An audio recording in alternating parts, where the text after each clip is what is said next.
चलिए भाई, तो सभी लोग एक डीप ब्रीथ के साथ स्टार्ट करेंगे क्लास को ना। डीप ब्रीथ बहुत ज़रूरी है सो दैट माइंड प्रॉपर तरीके से फंक्शन करता रहे। तो चलिए स्टार्ट करते हैं lecture number 6 of G K P Y की series part 3, series which needs no introduction. तो पहला क्वेश्चन देखा जाए फिर। गुड मॉर्निंग सभी को। यश ये लिख रहे हैं, राधे राधे गुरुजी, आपके चरणों में मेरा नमस्कार। चलो बेटा, धन्य, तुमने ये नहीं बोला मेरे चरणों में आपका कोटि कोटि नमन। तो चलो स्टार्ट करते हैं। गुड मॉर्निंग सभी को।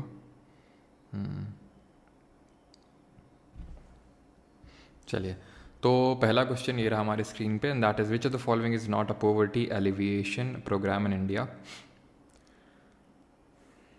ठीक है, यानी कि निम्नलिखित में से कौन सा भारत में गरीबी उन्मूलन का कार्यक्रम नहीं है। पॉवर्टी एलिवेशन, एलिवेशन का मतलब क्या होता है, कम करना या फिर ख़त्म करना किसी चीज़ को। तो यहाँ पे अगर हम बात करें पॉवर्टी एलिवेशन की कौन सी स्कीम नहीं है, अब रूरल एम्प्लॉयमेंट जनरेशन प्रोग्राम के तहत ही अगर हम बात करें तो नरेगा को लॉन्च किया गया था। कब लॉन्च किया गया था हम लोग पढ़ चुके हैं, 2 फेब को, जिस दिन हम वेटलैंड्स डे सेलिब्रेट करते हैं 2006।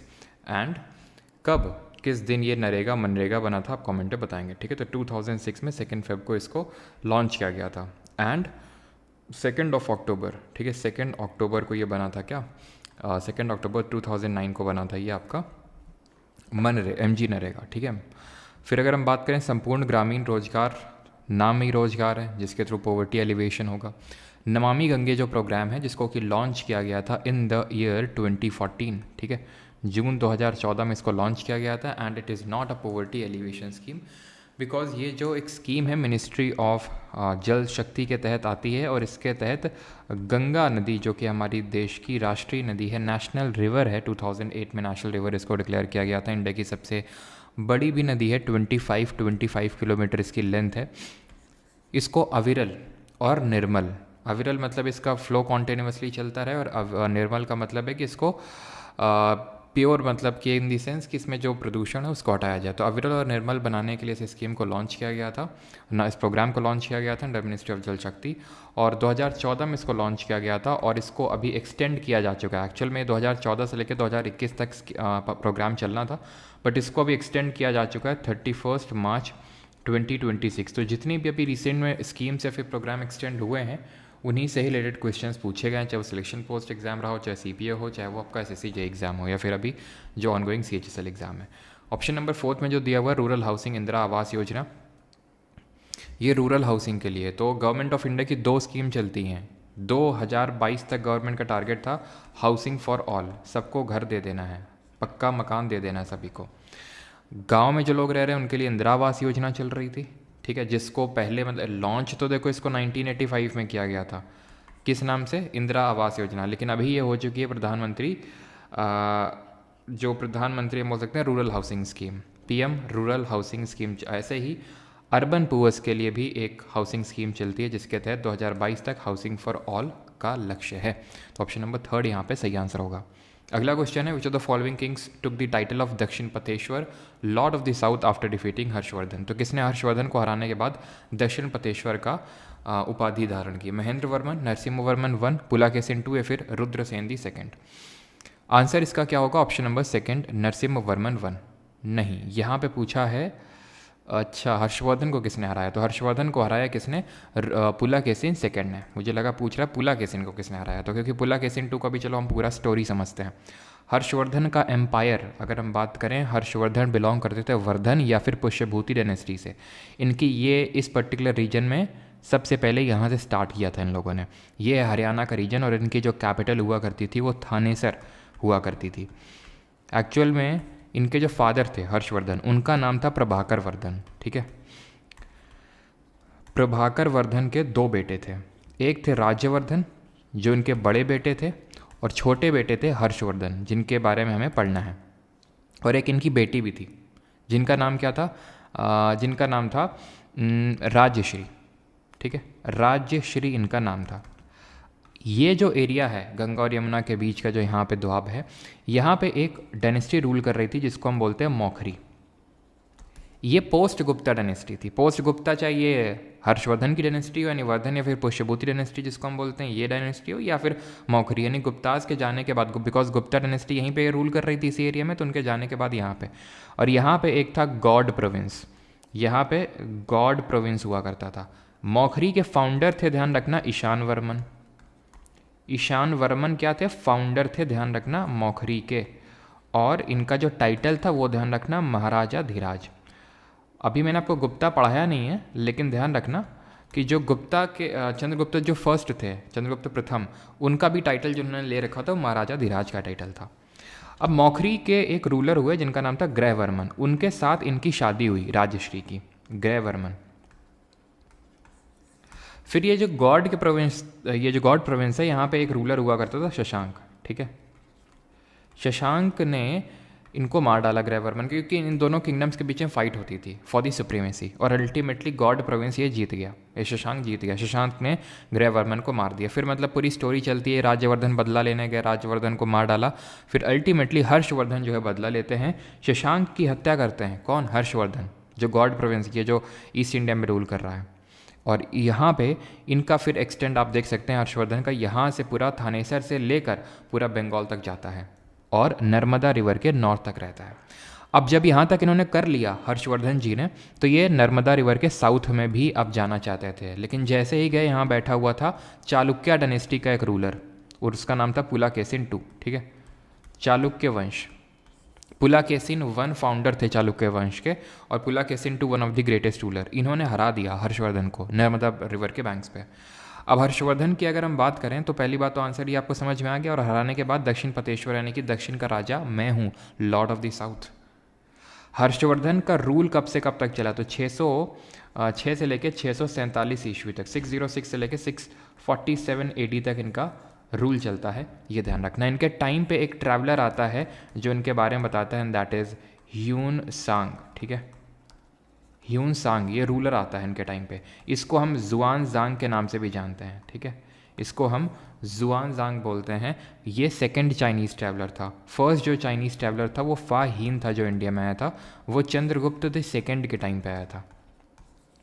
अब ये जो पुलाकेशिन II है, ऐसा नहीं ये नहीं हारते। अब इनको हराते हैं पल्लव डायनेस्टी के रूलर। पल्लव डायनेस्टी के जो रूलर थे उस समय नरसिम्हा वर्मन I थे, नरसिम्हा वर्मन I। एक्चुअल में इनके फादर थे महेंद्र वर्मन, उनको भी हराया था इन्होंने पुलाकेशिन II ने। तो फिर नरसिम्हा वर्मन फर्स्ट ने इनका बदला लिया और इन्होंने टाइटल लिया पुलाकेशिन II को हराने के बाद वातापी कोंडा। जैसे पुलाकेशिन II ने टाइटल लिया दक्षिण पतेश्वर, ऐसे इन्होंने टाइटल लिया वातापी कोंडा, मतलब कॉन्करर। कोंडा का मतलब कॉन्करर, वातापी का मतलब, वातापी कैपिटल थी चालुक्यास की, इसीलिए इनको चालुक्यास ऑफ बादामी बोलते हैं, बादामी के चालुक्यास। ध्यान रखना चालुक्यास 3 हैं। कौन कौन से 3 चालुक्यास हैं? एक तो यहाँ पे बादामी के चालुक्यास, यहाँ है वेंगी के चालुक्यास जिनको ईस्टर्न चालुक्या बोलते हैं, उनकी कैपिटल वेंगी थी, इनकी वातापी थी, ठीक। अब अभी मैंने तुम्हें बताया यहाँ पे पल्लव थे, और पल्लव धीरे धीरे डोमिनेंट हो गए, इनको भी सिकोड़ दिया और इनको भी सिकोड़ दिया, और ये काफ़ी डोमिनेंट हो गए इस पूरे सीन में। जब डोमिनेंट हो गए, लेकिन एक टाइम आया, ठीक है, जिसके बाद फिर से ये री एमर्ज हुए। कौन? ये जो चालुक्यास थे, और उन चालुक्यास को बोलते हैं लेटर चालुक्यास। यहीं पे मतलब ये री एमर्ज हुए थे, और इनकी जो राजधानी थी वो कल्याणी थी, ठीक है। ये चीज़ आपको ध्यान रखनी है। यहाँ तक सभी को आई थिंक सारी चीज़ें क्लियर होंगी। हर्षवर्धन की अगर हम बायोग्राफी की थोड़ी सी यहाँ पे चर्चा कर लेते हैं, तो इनकी हर्षवर्धन की बायोग्राफी जिसका नाम है हर्ष चरित्र, हर्ष चरित्र इनकी बायोग्राफी का नाम है। और ये किसने लिखी? इनके जो कोर्ट पोएट थे बाण भट्ट, उन्होंने लिखी थी। और इन्होंने कुछ बुक्स लिखी थी हर्षवर्धन जी ने, जो कि आपको पता होनी चाहिए। वो कौन कौन सी थी? रत्नावली, प्रियदर्शिका, प्रियदर्शिका और नागनंदा, ठीक है, नागनंदा। यहाँ पे अगर हम ऑप्शंस पे जाएं तो आप रुद्रसेन दी सेकंड देख पा रहे होंगे। ये वाका टाका डायनेस्टी के रूलर थे, ठीक है। वाका टाका डायनेस्टी हम देखेंगे, चलो भी मैं बताता हूँ। यहाँ पे कहीं पे आपके वाका टाका डायनेस्टी रूल कर रही थी, तो इनके ही रूलर थे रुद्रसेन दी सेकंड। इनके साथ ही शादी करवाई गई थी चंद्रगुप्त सेकंड की बेटी प्रभावती गुप्ता की, ठीक है। प्रभावती जो गुप्ता थी, चंद्रगुप्त सेकंड की बेटी, उनके साथ शादी हुई थी रुद्रसेन दी सेकंड की, ठीक। ठीक। महेंद्र वर्मन कौन है? पल्लव डायनेस्टी के ही रूलर है जिनको पुलाकेशिन II ने हराया था, और नरसिम्हा वर्मन I ने बदला लिया था। ये महेंद्र वर्मन के बेटे थे। आगे बढ़ते हैं। Flowerless plants, naked seeds, needle like leaves and cones as reproductive structure are the characteristics of. अब ये हम आ चुके हैं प्लांट किंगडम में, लेकिन बात ये आती है सर ये किंगडम क्या चीज़ होती है? बिल्कुल सही है सभी का, ठीक है। बात ये आती है एनजीओ, अच्छा आंसर आने लगे हैं।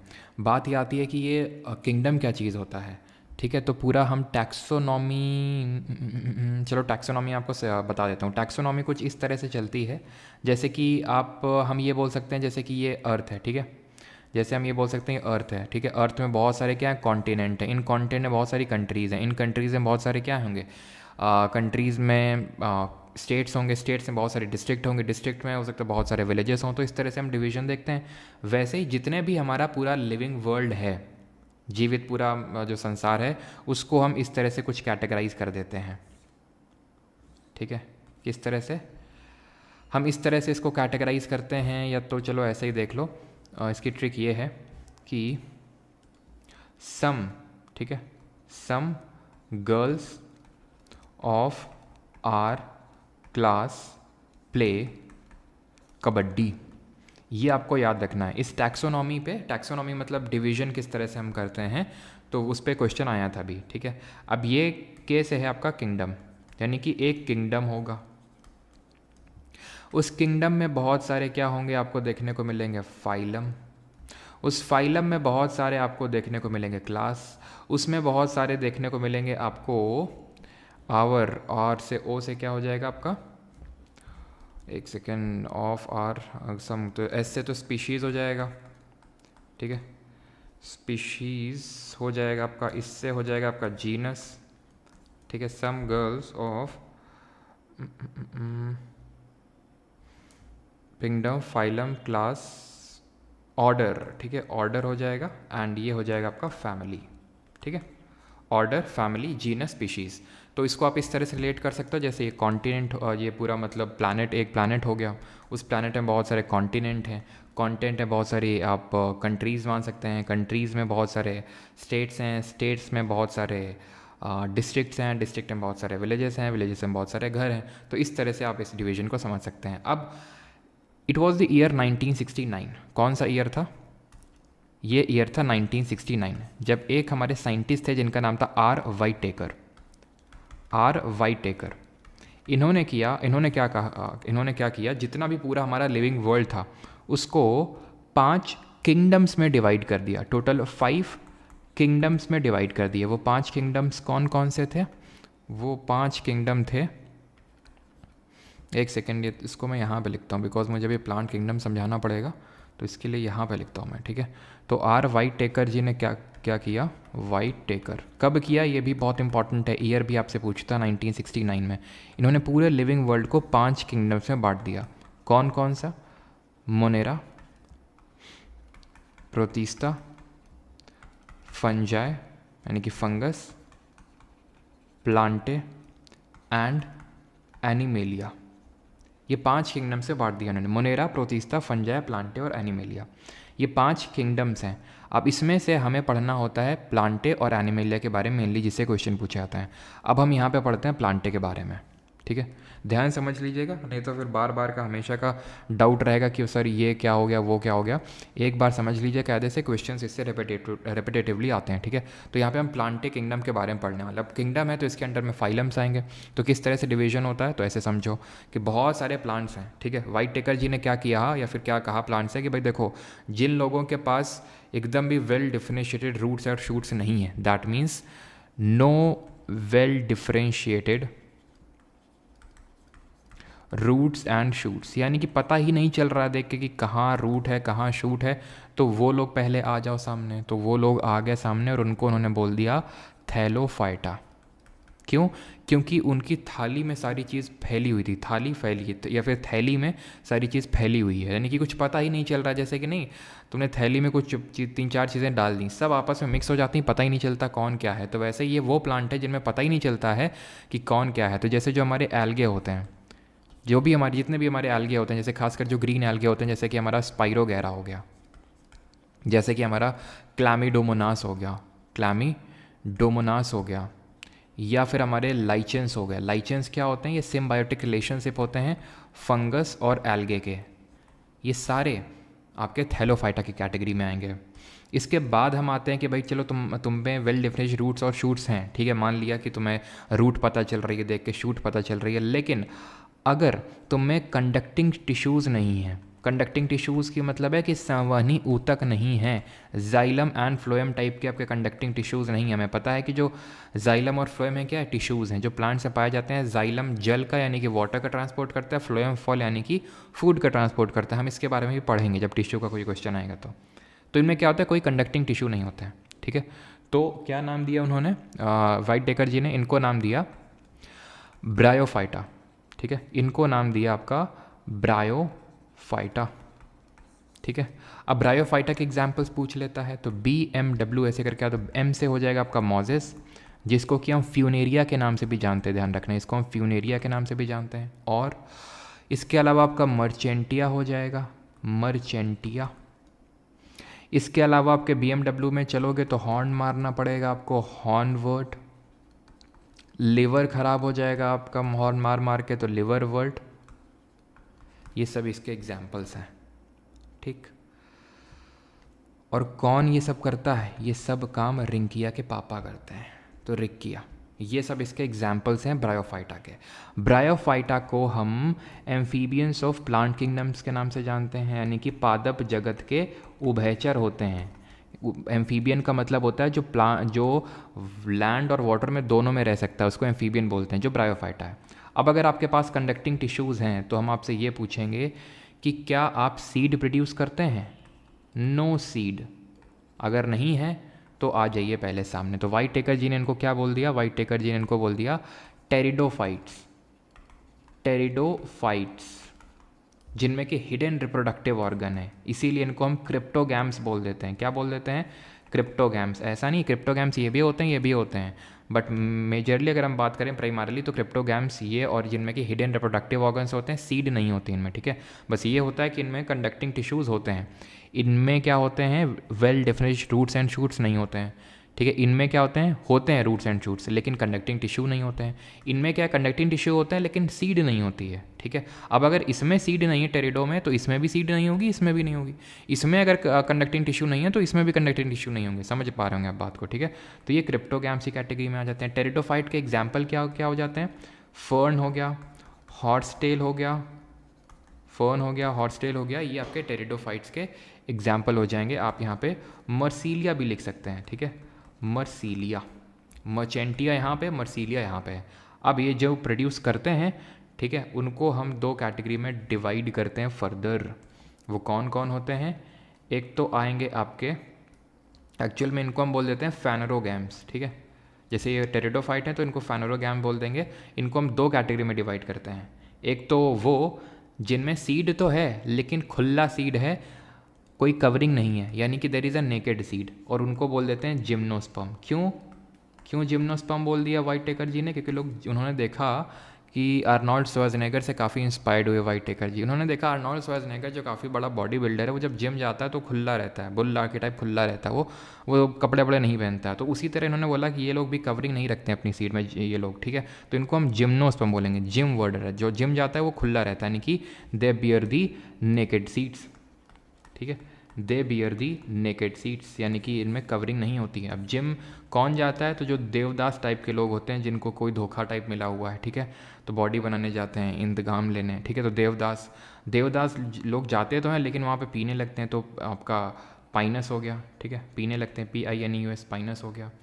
और काय काय करके चिल्लाते हैं तो काय कास हो गया, ठीक है। और जितने भी आपके कॉनीफर्स होते हैं, कॉनीफर्स का मतलब होता है जो कोन शेप प्लांट होते हैं, जो कोन शेप आपके ट्रीज़ होते हैं, जो आप जाओगे हिमाचल उत्तराखंड वगैरह में, देवदार वगैरह के जो आपने पेड़ देखेंगे वो सब कॉनीफर्स में ही आते हैं, ठीक है, कोन शेप के होते हैं। और जो सीड भी होती है, और साथ ही साथ इनमें क्या होता है, साथ ही साथ इनकी सीड ढकी भी होती है। क्यों? क्योंकि ये फ्लावरिंग प्लांट हैं, ठीक है। एंजियोस्पर्म, इनमें सीड ढकी क्यों नहीं हुई है? Because they are non flowering, इनमें फ्लावर्स नहीं होते हैं, ये एंजियोस्पर्म फ्लावरिंग होते हैं, ठीक है। अगर इनमें एक कॉटिलेडॉन है तो उनको मोनोकॉट बोल देते हैं, दो कॉटिलेडॉन है तो उनको डाइकॉट बोल देते हैं। क्लियर यहाँ तक? कुछ एक्स्ट्रा चीज़ें और, क्योंकि इसके बाद फिर आपका कुछ भी बच नहीं जाएगा प्लांट किंगडम में, इसके बाद ख़त्म है एकदम, ठीक है। इतना बड़ा टॉपिक यहीं पे ख़त्म। फिर अगर बात करें, क्या क्वेश्चन आपसे पूछेगा कि ये जो ब्रायोफाइट है, टेरिडोफाइट है, एक बार क्वेश्चन बना कि इनमें मेल जो गैमीट होते हैं उनका ट्रांसपोर्ट कैसे होता है, और ये जो मेल गैमीट होते हैं, जो स्पर्म सेल्स होते हैं, उनको होल्ड कौन करके रखता है। तो पहली बात तो ये समझ लो, जो मेल गैमीट्स हैं इनको कौन होल्ड करके रखता है, जो हमारे स्पर्म होते हैं, ठीक है। तो या फिर यहाँ पे मैं चलो स्पर्म ही लिख देता हूँ, ठीक है, मेल गैमीट्स, या फिर आप स्पर्म सेल्स लिख लो यहाँ पे कि स्पर्म सेल्स को कौन होल्ड करके रखता है। तो स्पर्म सेल्स को होल्ड करके रखता है एंथ्रीडियम, ठीक है, एंथ्रीडियम। और जो आपकी फीमेल सेल्स होती हैं उनको आर्केगोनियम, ठीक है, आर्केगोनियम। एंड ये जो दो हैं ब्रायोफाइट और टेरिडोफाइट, इनमें जो ट्रांसपोर्टेशन होता है मेल गैमीट्स का, जो परिवहन होता है नर युग्मक का, ठीक है, मेल गैमीट्स का, वो होता है वाटर के थ्रू। ध्यान रखिएगा इस चीज़ को, ठीक है। ट्रांसपोर्ट ऑफ मेल गैमीट्स यानी नर युग्मक, मेल गैमीट्स। अब आप कोई भी क्वेश्चन आएगा 99% चांस है कि आप आराम से उसको बना ले जाएंगे। आंसर क्या होगा? खुला, ठीक है, नेकेड, खुला। बुल्ला फैमिली से कौन? जो लोग जिम जाते हैं। ये क्या है? एम्फीबियन ऑफ प्लांट किंगडम है। ये क्या है? फ्लावरिंग प्लांट है। और एंजियोस्पर्म में ध्यान रखना डबल फर्टिलाइजेशन होता है। कैसा होता है? Double fertilisation. फर्टिलाइजेशन में आपको समझाऊंगा प्लांट में कैसे होता है, जब वो फर्टिलाइजेशन वाला टॉपिक आएगा तब। आगे बढ़ें, ठीक है। अब हमने प्लांटे को पूरा तरह से नेस्ता नाबूद कर दिया है। एनिमेलिया थोड़ा सा इससे बड़ा है, थोड़ा सा कॉम्प्लेक्स है, उसको भी धीरे धीरे नेस्ता नाबूद करते रहेंगे। कमेंट बताएंगे फंगस की सेल वॉल किसकी बनी होती है। Not performed which of the following state, in which of the following state Chhau dance is not performed. Chhau कहाँ पे नहीं परफॉर्म किया जाता है? उड़ीसा, वेस्ट बंगाल, झारखंड या फिर Tamil Nadu. Hand written notes provide करवा दीजिए प्लीज़, एप्लीकेशन में प्रोवाइडेड तो हैं। चलिए, काइटिन की बनी होती है, बिल्कुल सही है। अब छऊ की अगर बात करें तो ये एक फोक डांस है, लेकिन जो हमारी मिनिस्ट्री ऑफ कल्चर है वो ऐसा नहीं मानती है। संगीत नाटक अकेडमी के अकॉर्डिंग हमारे टोटल 8 क्लासिकल डांसेस हैं, लेकिन जो मिनिस्ट्री ऑफ कल्चर है वो टोटल 9 क्लासिकल डांसेस मानती है, जिसमें कि छऊ भी एक है, ठीक। अब ये एक फोक डांस है, ये टोटल 3 स्टेट्स में 3 तरह का होता है। ये कितने टाइप का होता है? 3। कौन कौन से? एक तो पुरुलिया छऊ, ठीक है, एक आपका सराईकेला छऊ, सराईकेला, और एक है आपका मयूरभंज छऊ। ऐसे ही एक और डांस होता है, वो फेस्टिवल भी होता है, वो भी 3 तरह का होता है। बताइए कहाँ होता है? वो वहीं होता है जहाँ सत्तरिया होता है। अब बताओ कहाँ होता है? मयूरभंज, ठीक है। तो पुरुलिया कहाँ का नाम लग रहा है? पहला बैशा पुरुलिया कहाँ का नाम है? ये वेस्ट बंगाल का। सराईकेला, ठीक है, सराईकेला झारखंड का है, ठीक। और मयूरभंज कहाँ का है? उड़ीसा का, ठीक है। तो यहाँ पे आंसर क्या हो जाएगा? कहाँ परफॉर्म नहीं किया था? Option number 4। और इसके फादर हम किसको कंसिडर करते हैं? कोई बताएगा यहाँ पे? Father of Chhau dance. और यहाँ पे मैंने क्या पूछा था कि कौन सा है आपका? तो ये आपका बिहू है। बिहू 3 तरह का होता है, बोहाग, काटी और माघ। सर ठीक है, अभी वो भी करेंगे, ठीक है। तो बिहू ये भी 3 तरह का होता है। ये डांस भी होता है, फेस्टिवल भी होता है। कहाँ का है? असम का। 3 तरह का कौन कौन सा होता है ये आपका? एक तो सबसे पहले से ही स्टार्ट करते हैं। माघ बिहू, बोहाग बिहू, ठीक है, बोहाग बिहू और आपका काटी बिहू। जो माघ बिहू होता है माघ के महीने में होता है, यानी कि आपका जो इंग्लिश कैलेंडर के हिसाब से देखें तो जो जैन फेब का महीना होता है उस टाइम पे। इस माघ बिहू को हम भौगाली बिहू के नाम से भी जानते हैं। किस नाम से? भौगाली के नाम से। जो बोहाग बिहू होता है ये आपका चैत्र के टाइम पे होता है। चैत्र का मतलब हो गया आपका मार्च अप्रैल के टाइम पे ये होता है, ठीक है। और ये एक न्यू ईयर फेस्टिवल है, ठीक है, न्यू ईयर फेस्टिवल है आपका बोहाग बिहू। और इसको किस नाम से जानते हैं? इसको जानते हैं रोंगाली के नाम से। ऐसे याद कर लो भाई, इसी टाइम पे होली खेलते हैं, होली रंगों के साथ खेलते हैं, तो रंगाली। और काटी, कटाई कब करते हैं फसल की? अक्टूबर के टाइम पे।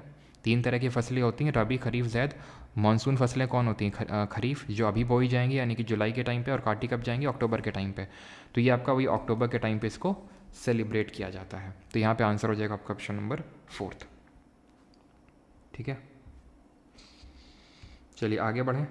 और इसका मैंने आई थिंक फादर पूछा था छऊ का, तो इसके फादर किसको कंसिडर किया जाता है? तो एक हमारे मूरा करके थे, गंभीर सिंह मूरा, ठीक है, गंभीर सिंह मूरा, इनको कंसिडर करते हैं father of the Chhau dance. ठीक, आगे बढ़ते हैं।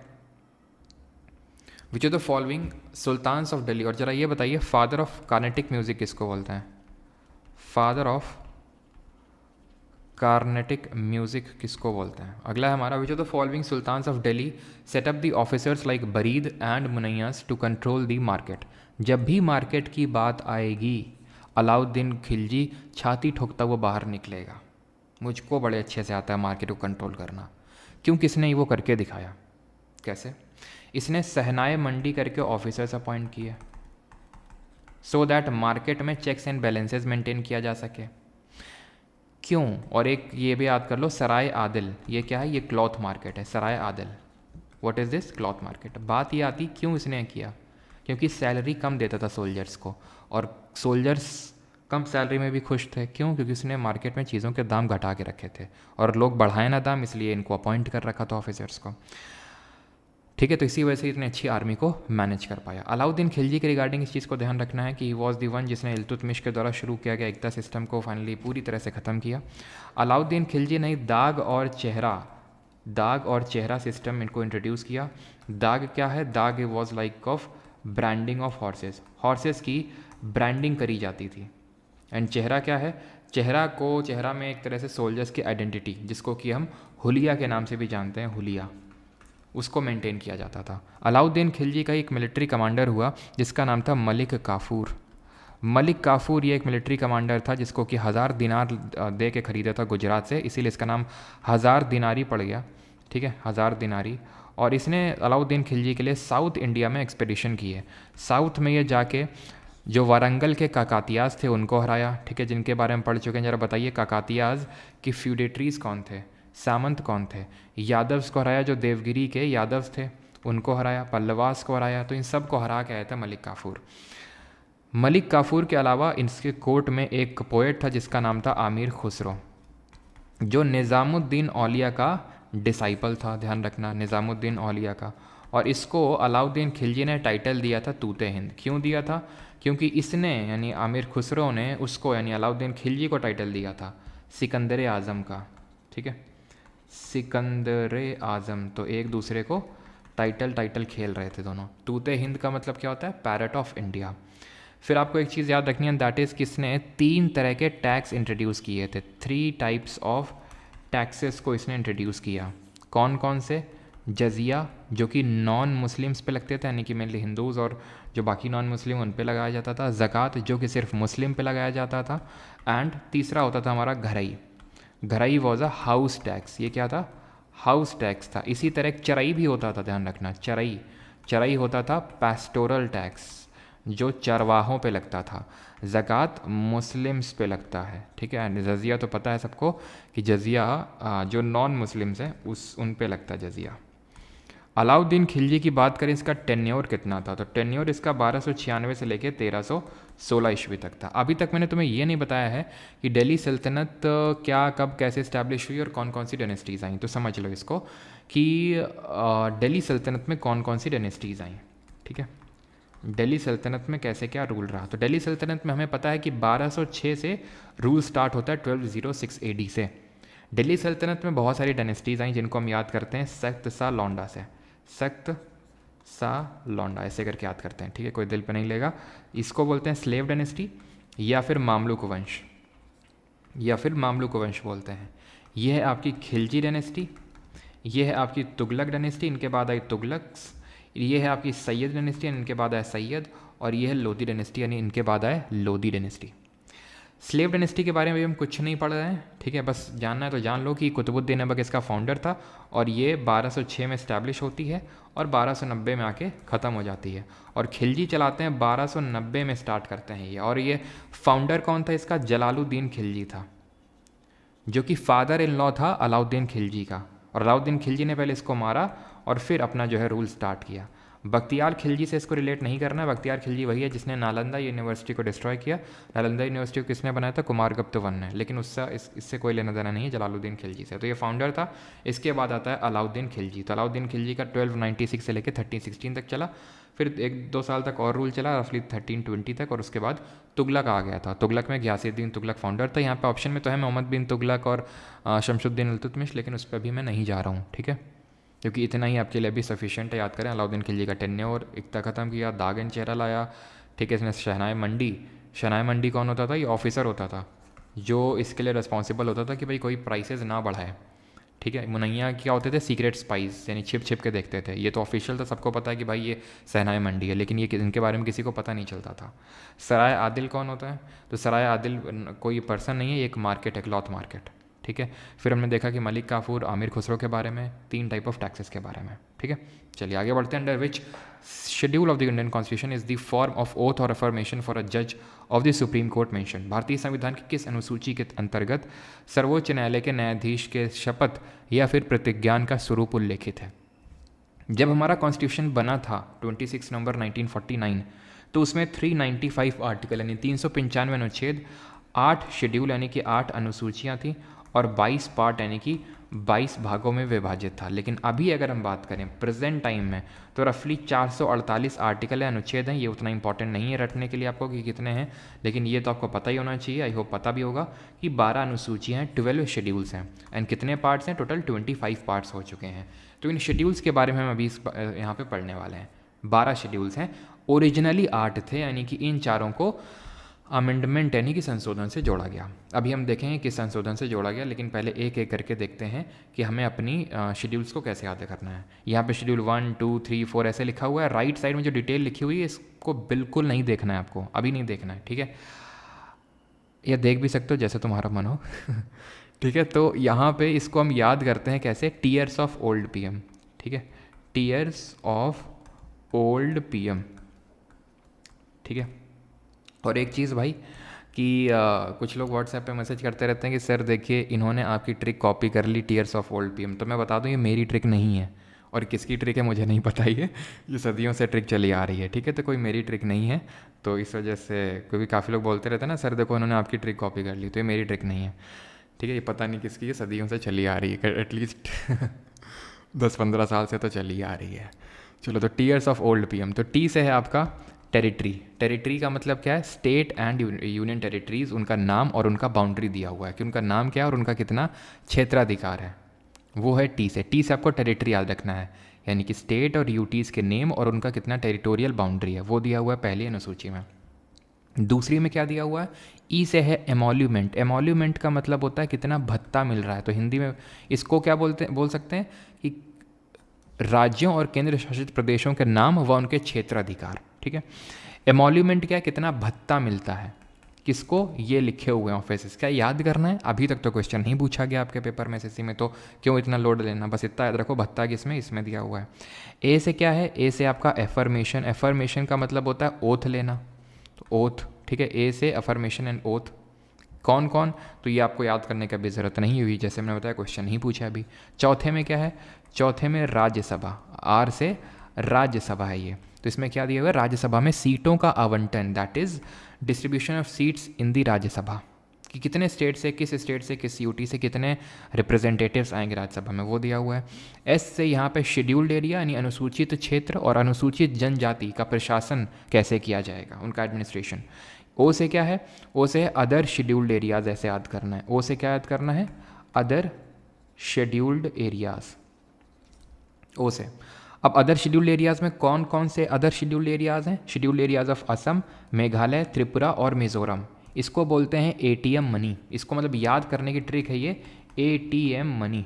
ए से असम है, ठीक है, ए से असम है, टी से त्रिपुरा है, एम से मेघालय है, ठीक है, मेघालय है, और एम से मनी से मिज़ोरम है। बस ये ध्यान रखना इस एटीएम में मनी नहीं है, यानी मणिपुर नहीं है, क्योंकि दो एम है, तो अगर क्वेश्चन इसमें पूछता है कि कौन सा स्टेट है, नहीं है, मणिपुर तो रखता है, क्योंकि वही एक बढ़िया जरिया होता है कन्फ्यूज़न क्रिएट करने का कि यार दो एम है, एक तो एम मिज़ोरम हो गई, लेकिन मणिपुर हो गई, लेकिन मणिपुर नहीं है। ध्यान रखना इस एटीएम में मनी नहीं है, ठीक है।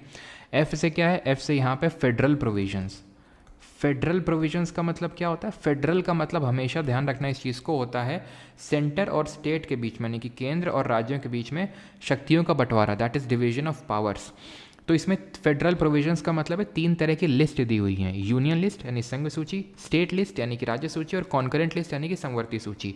यूनियन लिस्ट में सब इनमें क्या है, सब्जेक्ट लिखे हुए हैं, पार्लियामेंट इन सब्जेक्ट पर लॉ बना सकता है, कानून बना सकता है। स्टेट लिस्ट में सिर्फ स्टेट लेजिस्लेचर कानून बना सकता है, और कॉन्करेंट में दोनों बनाने की क्षमता रखते हैं। लेकिन अगर यूनियन ने बना दिया केंद्र ने, तो उसका प्रिवेल करेगा, उसका ऊपर रहेगा। ठीक है, क्लियर? अभी यहाँ पे मैं ये नहीं बता रहा हूँ कौन कौन से सब्जेक्ट हैं, वो हम अलग उसमें कभी क्वेश्चन आएगा तो डील कर लेंगे कि कैसे आपको याद रखना है यूनियन लिस्ट के, स्टेट लिस्ट के। बस अभी के लिए ये याद कर लो कि जो हमने कॉन्करेंट लिस्ट है, समवर्ती सूची, जिसमें कि दोनों ही लॉ बनाने का पावर रखते हैं, पार्लियामेंट भी और स्टेट लेजिस्लेचर भी, ये हमने ऑस्ट्रेलिया के कॉन्स्टिट्यूशन से लिया है इसको। ऑस्ट्रेलिया के कॉन्स्टिट्यूशन से हमने 3 चीज़ें ली हैं, एस से सिटिंग, जॉइंट सिटिंग यानी कि संयुक्त बैठक, ट्र से trade and commerce, and L से list, that is concurrent list. O से क्या है, ऑफिशियल लैंग्वेजेस। कितनी है ऑफिशियल लैंग्वेजेस? याद करो, मैंने जब लिटरेसी रेट पढ़ाया था सेंसस का, जरा बताओ कितना है इंडिया का लिटरेसी रेट, मेल कितना है, फीमेल कितना है, सब याद करो अपने दिमाग में। तो मैंने बताया था कि लिटरेट उसको बोलते हैं जो 7 साल या उससे ऊपर की एज हो, और any of the 8th schedule की जो लैंग्वेजेस हैं, जिसमें टोटल 22 लैंग्वेजेस उसमें रीड और राइट कर सकता है। अच्छा, ओरिजिनली इसमें 14 लैंग्वेजेस थी, 14 थी, लेकिन अभी 22 हैं। ये भी अभी मैं नहीं बता रहा हूँ, चाहो तो चलो लगे हाथ बता ही देते हैं फिर, अगर ऐसी बात है। देखो 21st अमेंडमेंट से, अब मैंने बोला 14 थी, अभी 22 हैं, यानी 8 लैंग्वेजेस जोड़ी गई। तो कौन कौन सी 8 हैं? तो 21st अमेंडमेंट से सिंधी को जोड़ा गया।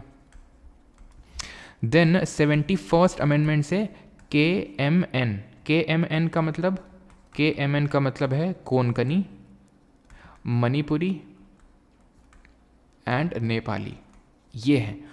और 92nd अमेंडमेंट से किसको जोड़ा गया? BDSM, ये मेरी ट्रिक है। ठीक है, सब लोगों को समझ नहीं आएगी, लेकिन जिसको समझ में आ गई अच्छी बात है। ठीक है, तो बोडो, डोगरी, संथाली और मैथिली। ठीक है, बोडो, डोगरी और संथाली, मैथिली, इससे आप याद कर सकते हैं। 92nd अमेंडमेंट से जोड़ी गई, तो 1 3 4 और 4 8 जुड़ गई। और जो 96 अमेंडमेंट था, उससे कोई लैंग्वेज नहीं जोड़ी गई थी, बस ओडिया का नाम चेंज किया गया था। ठीक है, ओरिया से ओडिया।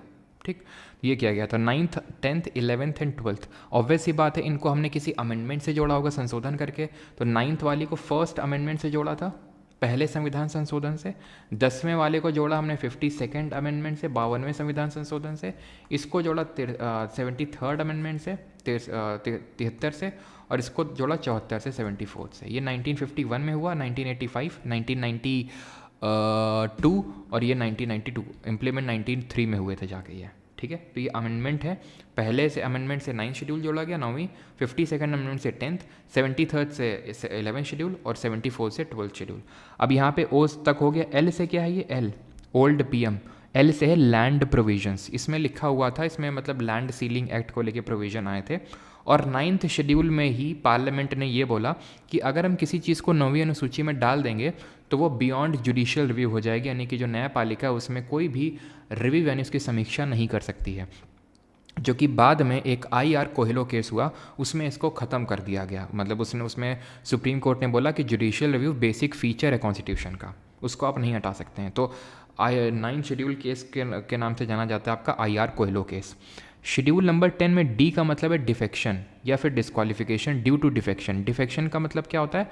कोई भी जो पार्टी चेंज करता है, MP या MLA, तो उसको डिस्क्वालीफाई कर दिया जाएगा डिफेक्शन के ग्राउंड में, ऐसा 52nd अमेंडमेंट ने बोला था, और इसमें 10th शेड्यूल में इसको ऐड किया। P से है PM में, P से है पंचायत, और M से है म्यूनिसिपैलिटीज़, यानी कि 11वीं अनुसूची पंचायत की बात करती है, जिसमें टोटल 29 फंक्शनल आइटम्स हैं। और 12th शेड्यूल बात करता है म्यूनिसिपैलिटीज़ यानी नगर पालिकाओं की, जिसमें कि टोटल 18 फंक्शनल आइटम्स हैं। ये ध्यान रखना है, थोड़ा बड़ा हो गया लेकिन अब होगा भी बड़ा। ठीक है, अब हम एक बार कर रहे हैं शेड्यूल को, तो अब ढंग से ही कर लेते हैं, पूरा आपका शेड्यूल खत्म हो गया। अब जितने भी क्वेश्चन हैं आप आराम से बना लेंगे। अब ओथ और अफर्मेशन की बात कर रहा है, टीयर्स ऑफ ओल्ड PM।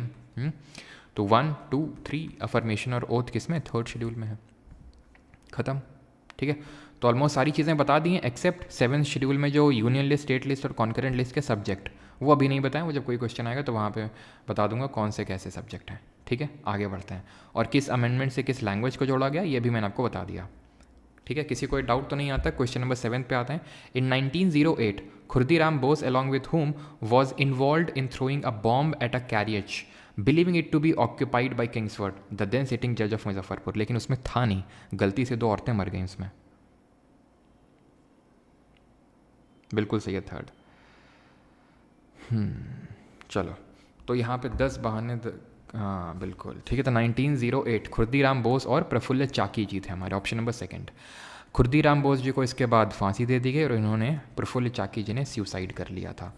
इसमें था क्या कि जो किंग्सफर्ड था, डगलस किंग्सफर्ड नाम था, मुजफ्फरपुर का डिस्ट्रिक्ट मजिस्ट्रेट था, उसकी हत्या ये लोग करना चाहते थे।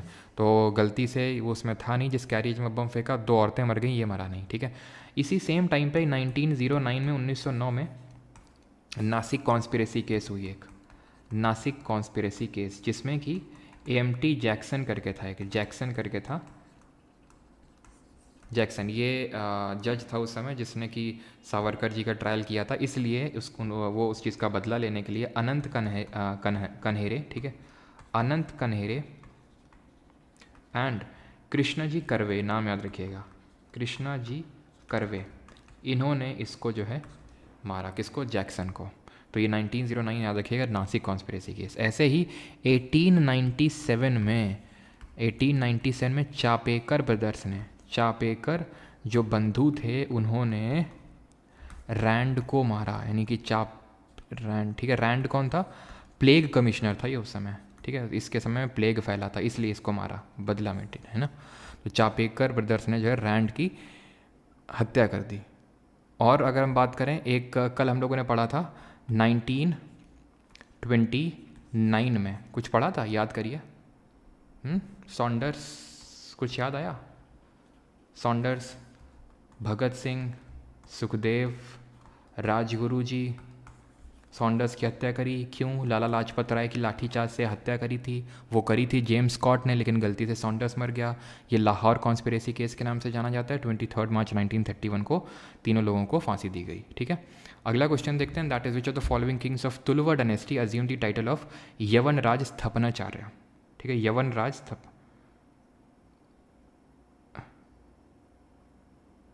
स्कॉट, हाँ सही। ठीक है, तो रामराय, कृष्णदेवराय, सदाशिव राय या फिर अच्युत देवराय, यवन राज स्थापनाचार्य, ये थे हमारे कृष्णदेवराय। यवन का मतलब होता है ग्रीक्स, यवन राज प्रिया भी इनको बोलते थे, यानी लवर ऑफ ग्रीक्स। ऊपर बहमानी किंगडम था ना, इन लोगों को ग्रीक ओरिजिन का माना जाता था, तो ये इन लोग के बड़े अच्छे रिलेशन थे, किसके साथ? कृष्णदेवराय के साथ। और पता है होता क्या है? होता ये है कि जब तुम पावर में होते हो ना, जब तुम पावरफुल होते हो, तो हर कोई तुमसे अच्छे रिलेशन रखना चाहता है। तो ऐसा नहीं है कि मतलब ये, लेकिन वो होता है ना कि और कोई ऑप्शन भी नहीं है रिलेशन, तो बड़े प्रिय थे यवंस के। तो कृष्णदेवराय जी। अब देवराय, जैसे मैंने आपको पहले बताया था, विजयनगर एम्पायर से बिलोंग करते थे। विजयनगर एम्पायर में 4 डायनेस्टीज आई, संगम, सुलुभ, तुलुभ, अराईवीडू। किससे बिलोंग करते हैं? मैंने आपको बताया था, तुलुभ से बिलोंग करते हैं। अब इनके रिगार्डिंग क्या क्या चीज़ याद रखनी है? तो कृष्णदेव राय का जो टेन्योर था वो 1509 से लेकर 29 तक था। ये उतना इंपॉर्टेंट नहीं है, ठीक है, बस इतना याद रखो तुलुभ का कब तक था। तो तुलुभ का मैं बता चुका हूँ 1491 से लेकर 1570 तक था, बस इतना याद रखना है तुलुभ का। इनका तो उतना ज़्यादा नहीं पूछा गया अभी तक। कृष्णदेव राय जी के टाइटल्स याद रखना है, जैसे यवन राजप्रिय, ठीक है, और आंध्र भोज के नाम से इनको जानते हैं, आंध्र भोज। इन्होंने बुक्स लिखी तो कृष्णदेव राय जी ने, कौन कौन सी? एक तो जाम्बवती कल्याणम लिखी, संस्कृत में थी ये जाम्बवती कल्याणम, और इससे भी कई गुना इंपॉर्टेंट है अमुक्त माल्यदा, जो कि तेलुगु में लिखी, अमुक्त माल्यदा। ये तेलुगु में लिखा हुआ एक स्टेट क्राफ्ट था। पूछता है क्या है स्टेट क्राफ्ट, जहाँ पे उन्होंने ये बताया किस तरह से रूलर को एक्चुअल में रूल करना चाहिए। इन्होंने अपनी मदर के नाम पे नगालपुरम करके एक टाउन इस्टेब्लिश किया, किसके नाम पे? अपनी मदर के नाम पे। इनके टाइम पे 2 ट्रैवलर आए थे और बता चुका हूँ, कमेंट में लिखो, दोनों पोर्चुगीज ट्रैवलर थे। तुलुव डायनेस्टी के फाउंडर कौन थे? ये भी आपसे पूछ सकता है। तो नरसक नायक, नरस नायक फाउंडर थे। अगर ये ऑप्शन में नहीं होगा तो वीर नरसिंह, क्योंकि ये किसी जैसे कि SSC पूछेगा तो बहुत चांसेस है कि नरसा नायक ही ऑप्शन में होंगे, ठीक है। और अगर आप बाकी PCS टाइप एग्जाम देने जा रहे हैं तो हो सकता है नर्सिंग, वीर नर्सिंग आपको ऑप्शन देखने को मिला है। ठीक है, ये चीज़ ध्यान रखना। सदाशिव राय की अगर बात करें तो बैटल ऑफ तालीकोटा हमने पढ़ा था, तालीकोटा का युद्ध जिसको राक्षसी तांगड़ी का युद्ध बोलते हैं, 1565, जहाँ पे बीजापुर, अहमदनगर, गोलकोंडा की कलेक्टिव फोर्सेस ने हरा दिया था इनको। ठीक है, तो ये ध्यान रखना है। ऑलराइट, आगे बढ़ते हैं ना। अगला क्वेश्चन है हमारा, और मैंने कुछ क्वेश्चन पूछा था, 2 ट्रैवलर्स के नाम, डोमिंगो पीस एंड दुवर्ते बारबोसा। ठीक है, दुवर्ते बारबोसा। अगला क्वेश्चन है, which of the following features of the constitution was not borrowed from the US constitution. कौन सी चीज़ हमने अमेरिकी संविधान से नहीं ली है? Independence of judiciary. और बाकी ट्रैवलर भी यार याद कर लेना, ठीक है, क्योंकि मैंने आपको पहले भी कल के लेक्चर में बताया था कि अब जो पिछले वीक में बार बार रिवाइज कर चुके हैं उनको यहाँ पे मैं पास ऑन नहीं करूँगा, नहीं तो फालतू में एक्सटेंड होगा लेक्चर। ठीक है, तो मैं फिर भी बता देता हूँ। अच्युत देवर राय के टाइम पे फर्नाओ नुनीज आया था पोर्चुगीज़ से, और निकोलो दी कॉन्टी इटालियन ट्रैवलर आया था देवराय 1 के टाइम पे, और अब्दुल रज़ाक पर्शियन ट्रैवलर आया था देवराय दी 2 के टाइम पे। तो इंडिपेंडेंस ऑफ जुडिशरी, न्यायपालिका की स्वतंत्रता ली है, मौलिक अधिकार भी लिए हैं, न्यायिक समीक्षा भी ली है, सिंगल सिटीजनशिप नहीं ली है। एकल नागरिकता कहाँ से ली है? एकल नागरिकता ली है हमने UK कॉन्स्टिट्यूशन से। सिटीजनशिप के प्रोविजंस की बात करें तो ये हमारे पार्ट 2 ऑफ कॉन्स्टिट्यूशन में दिए हुए हैं, भाग 2 में, और आर्टिकल नंबर 5 से लेकर 11 तक में दिया हुआ है। खूब क्वेश्चन पूछे गए हैं अभी रिसेंटली इस पर, तो ये चीज़ तो पहले ध्यान ही रखना कि पार्ट 2 में है, आर्टिकल 5 से 11 में है, और भारत में एकल नागरिकता, और वो कहाँ से लिया? UK से लिया है। US से और क्या क्या लिया है? प्रेसिडेंट का ऑफिस लिया है, जो चीज़ें देख चुके हैं। प्रेसिडेंट का ऑफिस लिया है, वाइस प्रेसिडेंट का ऑफिस लिया है, प्लस इनका रिमूवल लिया है। प्रेसिडेंट के रिमूवल को इम्पीचमेंट बोलते हैं, article 61 and violation of constitution ground होता है। साथ ही साथ जो सुप्रीम कोर्ट और हाई कोर्ट के जो जजेस का रिमूवल होता है वो भी हम यहीं से लिए हैं, जो कि अभी हम देखे नहीं हैं। ठीक है, अभी बता देता हूँ चलो कि जो जजेस को रिमूव किया जाता है वो उसका ग्राउंड क्या होता है। प्रेसिडेंट को तो वॉलेशन ऑफ कॉन्स्टिट्यूशन के ग्राउंड में रिमूव किया जाता है, तो जजेस का रिमूवल का ग्राउंड होता है प्रूव्ड मिसबिहेवियर, यानी कथित कदाचार, प्रूव्ड मिसबिहेवियर, और अक्षमता, दैट इज़ इनकैपेसिटी। भारतीय संविधान में जो ज़्यादा से ज़्यादा जो चीज़ें ली गई हैं, सबसे ज़्यादा जो इम्पैक्ट रहा है, या फिर जो स्ट्रक्चरल पार्ट है कॉन्स्टिट्यूशन ऑफ इंडिया का, संरचनात्मक जो भाग है, उसको गवर्नमेंट ऑफ इंडिया एक्ट 1935 से हम लोगों ने बोरो किया है। बाकी तो आपको पता है, मैंने एक साथ बोरो कहाँ से क्या किया वो नहीं बताया, साथ साथ मैंने आपको बताता चल रहा हूँ, क्योंकि प्रेसिडेंट को जब मैंने पढ़ाया था तो बता दिया था ये US से लिया है। तो ऐसे ही करते चलेंगे हम लोग, वो सारे अपने आप, जैसे अमेंडमेंट बता चुका हूँ, साउथ अफ्रीका से लिया है, काफ़ी चीज़ें हम देख चुके हैं। ठीक है, तो ये सारी चीज़ें हमने ली हैं। और फंडामेंटल राइट को मैग्ना कार्टा के नाम से जानते हैं, Magna carta of Indian constitution, part number 3 of constitution, article 12 से 35। ठीक है, तो ये सारी चीज़ें हम देख चुके हैं।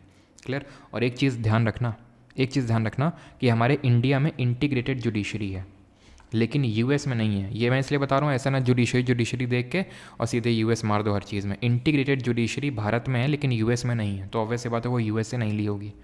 आगे बढ़ते हैं। शोर टेम्पल्स ऑफ ममल्लापुरम। जुडिशरी का तो मतलब पता है ना, जुडिशरी का मतलब होता है कि हमारे जो कोर्ट सिस्टम है, supreme court, high court, district court, ये सब जुडिशरी के तहत आते हैं।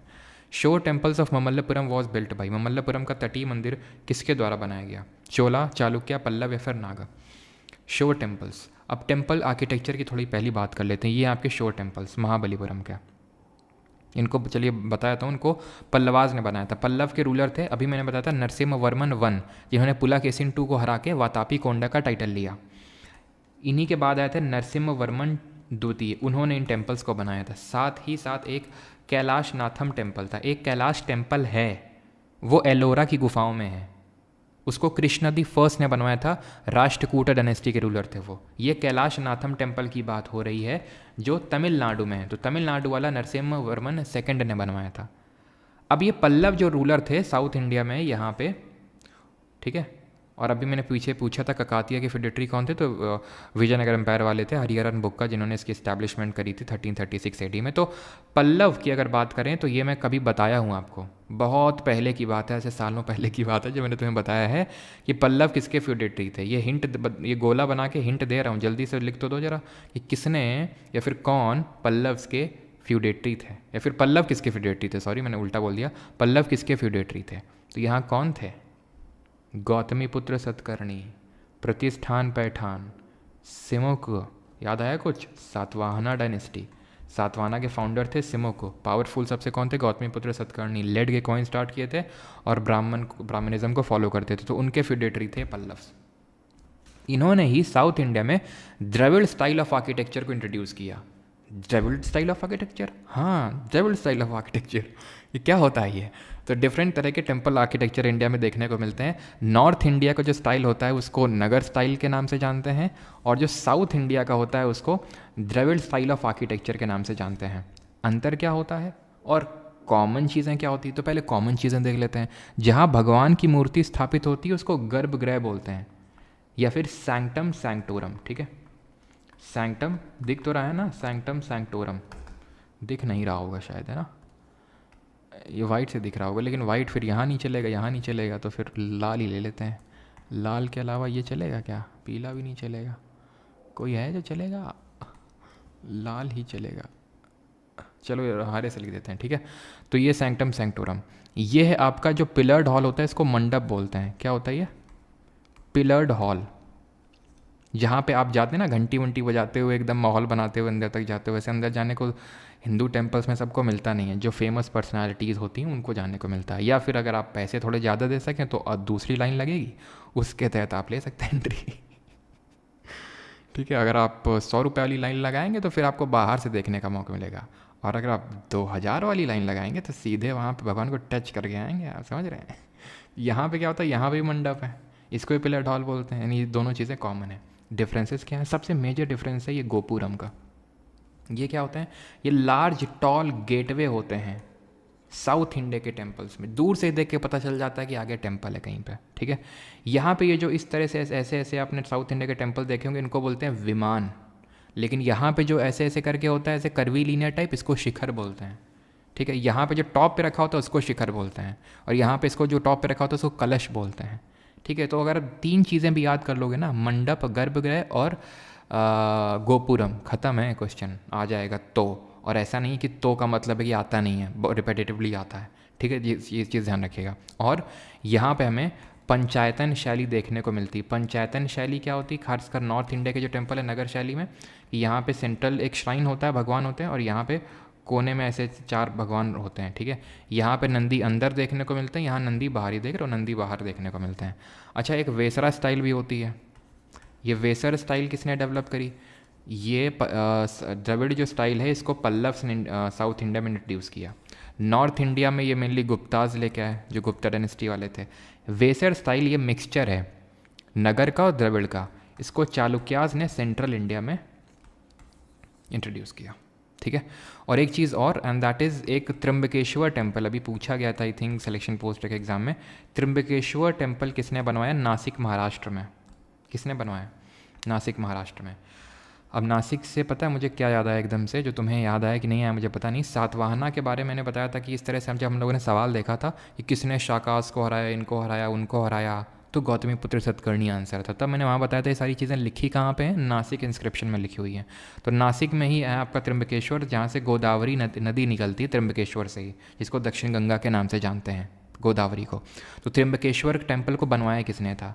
तो बाजीराव ने बनवाया था, ठीक है। तो हमने कौन कौन से टेम्पल देखे? एक तो कैलाशनाथम टेम्पल देखा, तमिलनाडु वाला। कैलाश टेम्पल जो कि एक रॉक कट, एक पूरी रॉक से काट काट के बना है, एक ही रॉक, यानी कि मोनोलिथिक। लिथिक का मतलब रॉक और मोनो का मतलब सिंगल। इसको बनवाया है राष्ट्रकूट डायनेस्टी के रूलर कृष्ण दी फर्स्ट ने।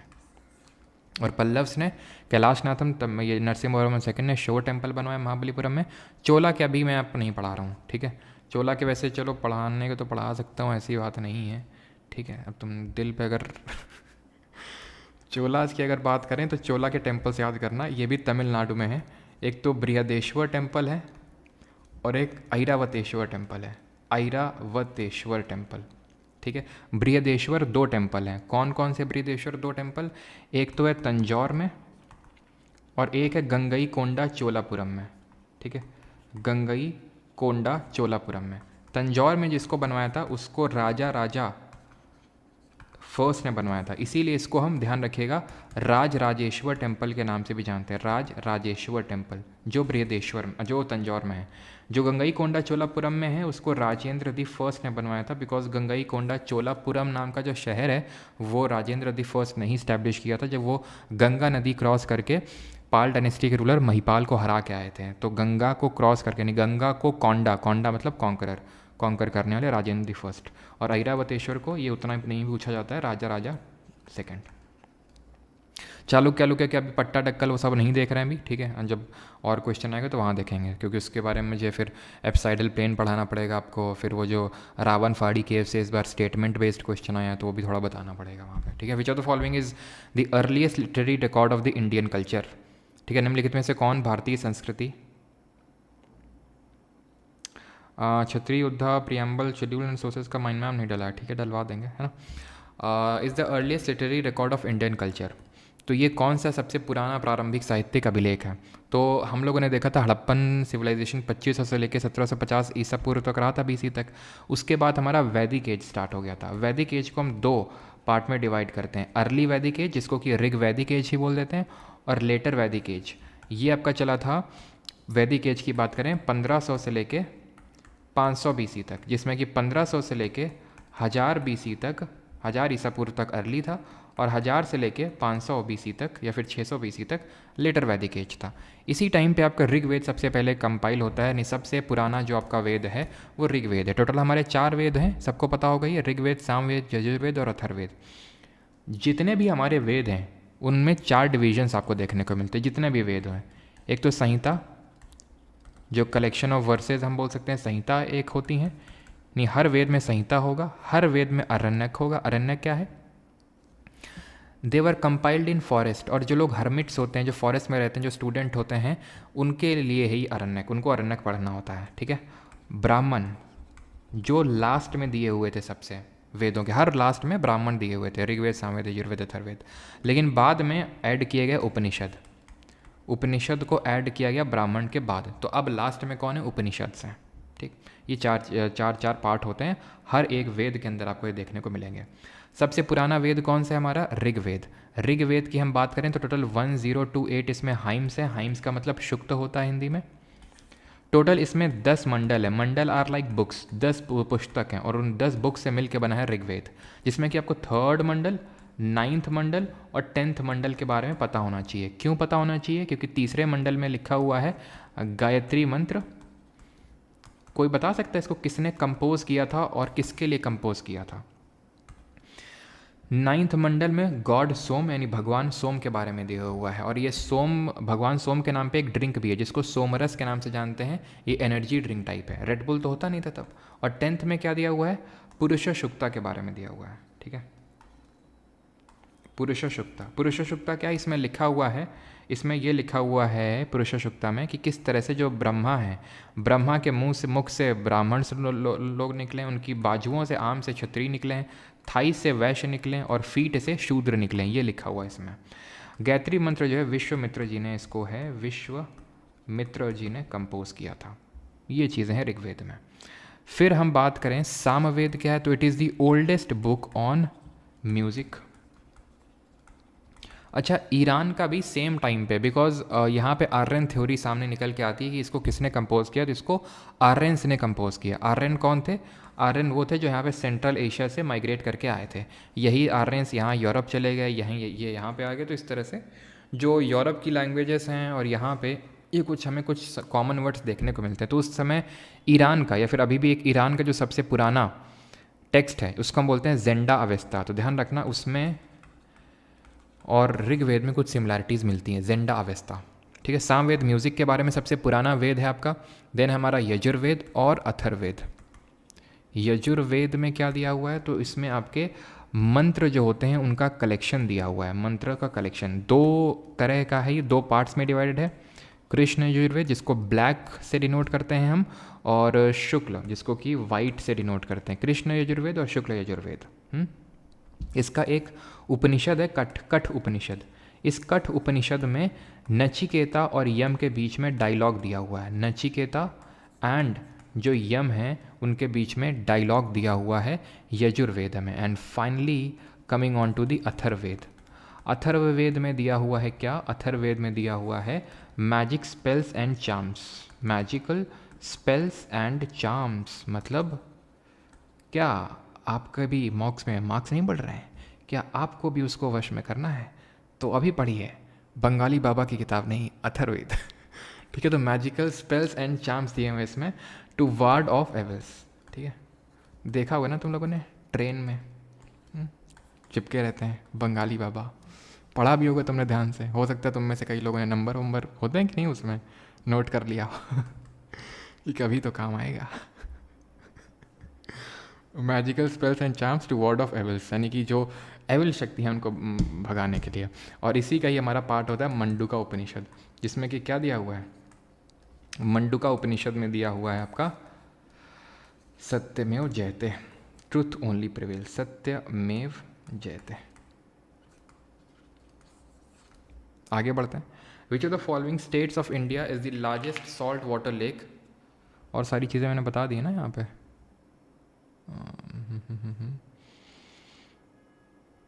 ठीक, आगे बढ़ते हैं। Which of the following states of India is the largest salt water lake, the Chilka lake. Bharat में निम्नलिखित में से किस राज्य में सबसे बड़ी खारे पानी की झील चिल्का झील स्थित है? आंध्रा, तमिल, उड़ीसा, केरल। आंसर क्या होगा? Option number 3 Orissa. आंध्रा में बात करें तो कोलेरू झील याद करिएगा, याद रखिएगा कोलेरू। साथ ही साथ पुलिकट भी है, लेकिन वो तमिलनाडु के साथ बॉर्डर में है, ठीक है, बॉर्डर में है, तमिलनाडु के साथ बॉर्डर में। देन उड़ीसा, यहाँ पे सबसे बड़ा सॉल्ट वाटर लेक है चिलिका, लेकिन अगर सबसे सॉल्टीएस्ट लेक पूछ लेगा वो है सांभर झील, ठीक है, सांभर लेक है। ये कहाँ पे सांभर लेक? ये राजस्थान में है। सबसे हाईली एल्कलाइन वाटर है इसका। केरल में बात करें सबसे लॉन्गेस्ट, सबसे लंबी झील है जिसको बोलते हैं वेम्बानद, ये सबसे लंबी है। एक बार एसएससी ने पूछ लिया था इसमें से सबसे लार्जेस्ट कौन है इंडिया का लार्जेस्ट लेक, चिलिका ऑप्शन नहीं था, आंसर उसने माना था वेम्बानद, ठीक है। ये सबसे लंबा तो है ही है, लेकिन अगर चिल्का ऑप्शन में नहीं होगा तो वेम्बानद आंसर होगा। यहाँ पे कुछ इंपॉर्टेंट लेक्स आप देख पा रहे होंगे, जैसे वूलर लेक हमारा सबसे बड़ा फ्रेश वाटर लेक है, सबसे बड़ी मीठे पानी की झील है जम्मू एंड कश्मीर में। इसको अपना पानी मिलता है झेलम रिवर से, झेलम नदी इसको फीड करती है। यहीं पे आपको डल लेक देखने को मिलेगी, डल झील, जहाँ पे अभी पीएम मोदी जी ने योगा डे सेलिब्रेट किया था। होकेरा वेटलैंड पंजाब में है, ठीक है। अच्छा, सो मोरीरी कहाँ पे है? तो जहाँ पे भी सो वर्ड दिख जाए तुम्हें, लद्दाख ही आंसर होगा, जैसे कि पंगोंग सो, पंगोंग सो है, सो मोरीरी है, और एक सोकर है, ठीक है, सोकर। ये सब जहाँ जहाँ सो देखने को मिल जाए, लद्दाख। चंद्रताल हिमाचल, ठीक है। और जो आपको याद करना है, सांभर तो मैंने बता ही दिया। केवलादेव नेशनल पार्क आपका राजस्थान में है। और हमने पता है कि रामसार कन्वेंशन के तहत जो हमारे 82 रामसार साइट्स हैं इंडिया में, उनमें से 2 मॉन्ट्रेक्स रिकॉर्ड के तहत आती हैं। एक तो केवलादेव है और एक है आपका लोकटक लेक। लोकटक कहाँ है? मणिपुर में है। रुद्रसागर कहाँ पे है? रुद्रसागर त्रिपुरा में है। चिल्का देख लिया है, कोलेरू देख लिया है, यहाँ पुलिकट है तमिलनाडु और आंध्रा के बॉर्डर पे। और वेम्बानद बता दिया आपको। सस्तम कोट्टा और अष्टमुड़ी याद रखना है। सस्तम कोट्टा और अष्टमुड़ी भी कहाँ है? केरल में। यहाँ पे आप आएंगे ऊपर महाराष्ट्र में तो आपको देखने को मिलेगा लोनार झील, लोनार लेक। ये क्रेटर लेक है, ठीक है, क्रेटर के इम्पैक्ट की वजह से ये क्रिएट हुआ है। आगे बढ़ते हैं। और लोकटक लेक में हमें पता है कौन सा नेशनल पार्क है? कैबुल लैमजाओ नेशनल पार्क, जो कि एक फ्लोटिंग नेशनल पार्क है, ठीक है, तैरता हुआ राष्ट्रीय उद्यान है फुमडिस की वजह से। PHUMDIS, वहाँ पे फुमडिस मिलता है, एक तरह से मतलब ऑर्गेनिक मटेरियल है, उसकी वजह से ये फ्लोटिंग नेशनल पार्क है। आगे बढ़ते हैं। Which article of the constitution mentions that in the performance of his or her duties attorney general for India shall have right of audience in all the courts in the territory of India? 76 clause 4, clause 2, clause 1 या फिर clause 3? Article जो 76 अनुच्छेद 76 that talks about the attorney general of India, Bharat के महान्यायवादी की बात करता है। अब इसमें हमारे टोटल 4 क्लॉजेस दिए हुए हैं आर्टिकल नंबर 76 में। कौन कौन से सर? ठीक है, चलो अभी देख लेंगे, ठीक है। कौन कौन से? 76 क्लॉज 1 में सबसे पहले तो अपॉइंटमेंट दी हुई है। कौन करता है इनकी अटॉर्नी जनरल की अपॉइंटमेंट? तो प्रेसिडेंट करता है, राष्ट्रपति करता है। हमेशा इस चीज़ को ध्यान रखना है, जब भी आपसे अपॉइंटमेंट पूछेगा तो आंसर प्रेसिडेंट ही होगा, अनटिल अनलेस कि आपको बहुत ही कॉन्फिडेंट है कि नहीं ये प्रेसिडेंट नहीं और कोई है, ठीक है। तो अपॉइंटमेंट के बारे में दिया हुआ, अपॉइंटमेंट कौन करता है? प्रेसिडेंट करता है, ठीक है। और ध्यान रखना इसके लिए एलिजिबिलिटी क्या होती है महान्यायवादी बनने के लिए? तो एलिजिबिलिटी होती है कि आप सुप्रीम कोर्ट का जो जज होता है उसकी क्वालिफिकेशन होनी चाहिए। 76 का जो क्लॉज 2 है that talks about duty of attorney general, इसकी ड्यूटीज़ की बात करता है। क्या ड्यूटी है इसकी? कि इसको गवर्नमेंट ऑफ इंडिया को लीगल मैटर्स में असिस्ट करना है, एडवाइस करना है। इसीलिए इसको हम highest law officer of government बोलते हैं, यानी कि भारत का सर्वोच्च विधि अधिकारी है, highest law officer of our country, सबसे सर्वोच्च विधिक अधिकारी है। और क्योंकि कॉन्स्टिट्यूशन मेंशन है तो कॉन्स्टिट्यूशनल पोजीशन है, ऑब्वियस सी बात है, ठीक है। आपको ज़रा ये बताना है कि हमारे पहले अटॉर्नी जनरल कौन थे और करंट में अटॉर्नी जनरल कौन है, और इसको असिस्ट कौन करता है। आर्टिकल 76 क्लॉज 3 में जो आपसे पूछ रहा है कि right of audience in all the courts in the territory of India, ये सही, यानी गवर्नमेंट ऑफ इंडिया को ये हर कोर्ट में रिप्रेजेंट कर सकता है, वो आर्टिकल 76 क्लॉज 3 में लिखा हुआ है। एंड जो आखिरी वाला क्लॉज है दैट इज़ 76 क्लॉज 4 में लिखा हुआ है कि ये प्लेजर ऑफ प्रेसिडेंट तक सर्व करता है, यानी राष्ट्रपति को जब तक प्लेजर देता रहेगा तब तक ऑफिस में रहेगा, प्लेजर बंद ऑफिस को बंद, ठीक है। और इसका जो रिम्यूनरेशन होगा, कितना भत्ता मिलेगा, वो प्रेसिडेंट डिसाइड करता है। ऐसा मत समझना कि कंसोलिडेटेड फंड ऑफ इंडिया के चार्ज एक्सपेंडिचर से निकलता है, नहीं, इसका रिम्यूनरेशन तो सिर्फ प्रेसिडेंट के हाथ में होता है, जब चाहे तो वेरी कर सकता है, ठीक है।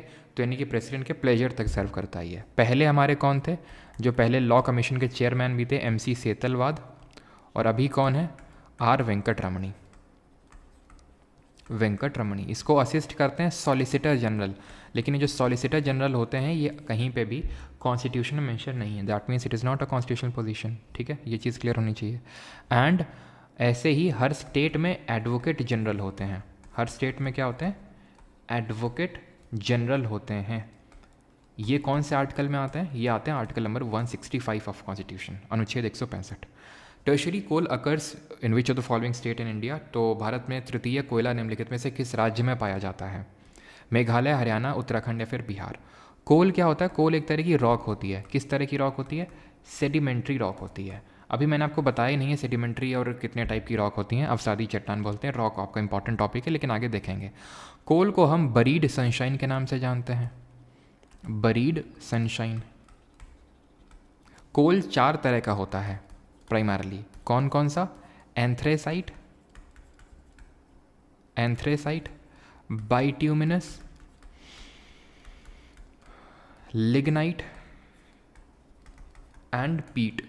ये ऑर्डर में है, किस ऑर्डर में, कोल वो अच्छा होता है जिसमें हाई कैलोरीफिक वैल्यू होती है, जिसमें कि हाई कार्बन कंटेंट होता है, जिसमें कि लो सल्फर, लो मॉइस्चर कंटेंट होता है। तो सल्फर और मॉइस्चर कम होना चाहिए, कार्बन कंटेंट ज़्यादा होना चाहिए, तभी उसकी हाई कैलोरीफिक वैल्यू होगी और तभी वो अच्छा कोयला होगा। एंथ्रेसाइट में अगर कार्बन कंटेंट की बात करें तो 80 to 95% रहता है, इसमें बाइट्यूमिनस में 60 to 80%, इसमें 40 to 60%, इसमें लेस दैन, ठीक है, लेस दैन 40%।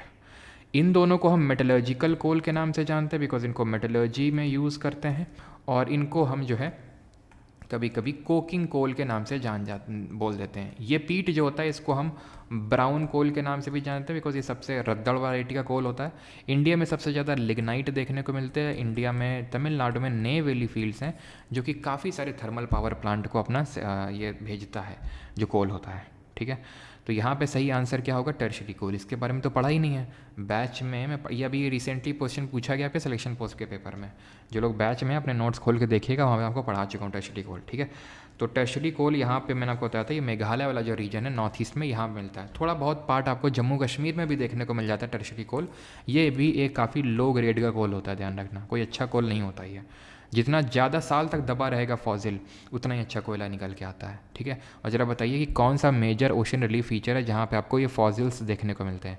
कौन सा मेजर ओशन रिलीफ है, महासागरी ये आपकी ओशन रिलीफ है, ठीक है, जहाँ पे आपको ये देखने को मिलता है फॉसिल्स। और एंथ्रेसाइट का भी कुछ पार्ट इंडिया में अगर हम बात करें जम्मू कश्मीर में देखने को मिलता है, जो कि सबसे अच्छा ग्रेड ऑफ कोल होता है। And that ocean relief is, वो जो महासागरीय आपकी विशेषता है वो है कॉन्टिनेंटल शेल्फ, ठीक है। पढ़ा था हम लोगों ने इस तरह से, continental shelf, slope, rise and deep sea plain और अबीसल प्लेन। इसमें कितने डिग्री का टिल्ट होता है, 1 डिग्री के लगभग टिल्ट होता है। और यहीं पे मैं ज़्यादातर देखने को मिलते हैं फॉसिल्स। 15th और सबसे ज़्यादा अच्छा पूछ लेगा कि इंडिया में कोल में कहाँ पे रिजर्व्स कहाँ पे सबसे ज़्यादा, सबसे ज़्यादा रिजर्व्स कहाँ पे हैं। तो ध्यान रखना सबसे ज़्यादा रिजर्व्स ओडिशा में, पहले झारखंड में थे, अभी जो प्रेजेंट डेटा है उसके हिसाब से ओडिशा में ज़्यादा हैं देन झारखंड में। ओडिशा में आपको कहाँ कहाँ देखने को मिलेगा, माइंस कहाँ कहाँ पे, तो झारसुगुड़ा में देखने को मिल जाएगी, तालचर है, यहीं पे पड़ती इब वैली करके, ठीक है, इब वैली यहीं पे होती है। झारखंड में बात करें झरिया है, बोकारो है, मेरे फादर की फ़र्स्ट पोस्टिंग ही बोकारो में ही हुई थी, ठीक है। बोकारो हो गया, गिरिडीह हो गया, ठीक है।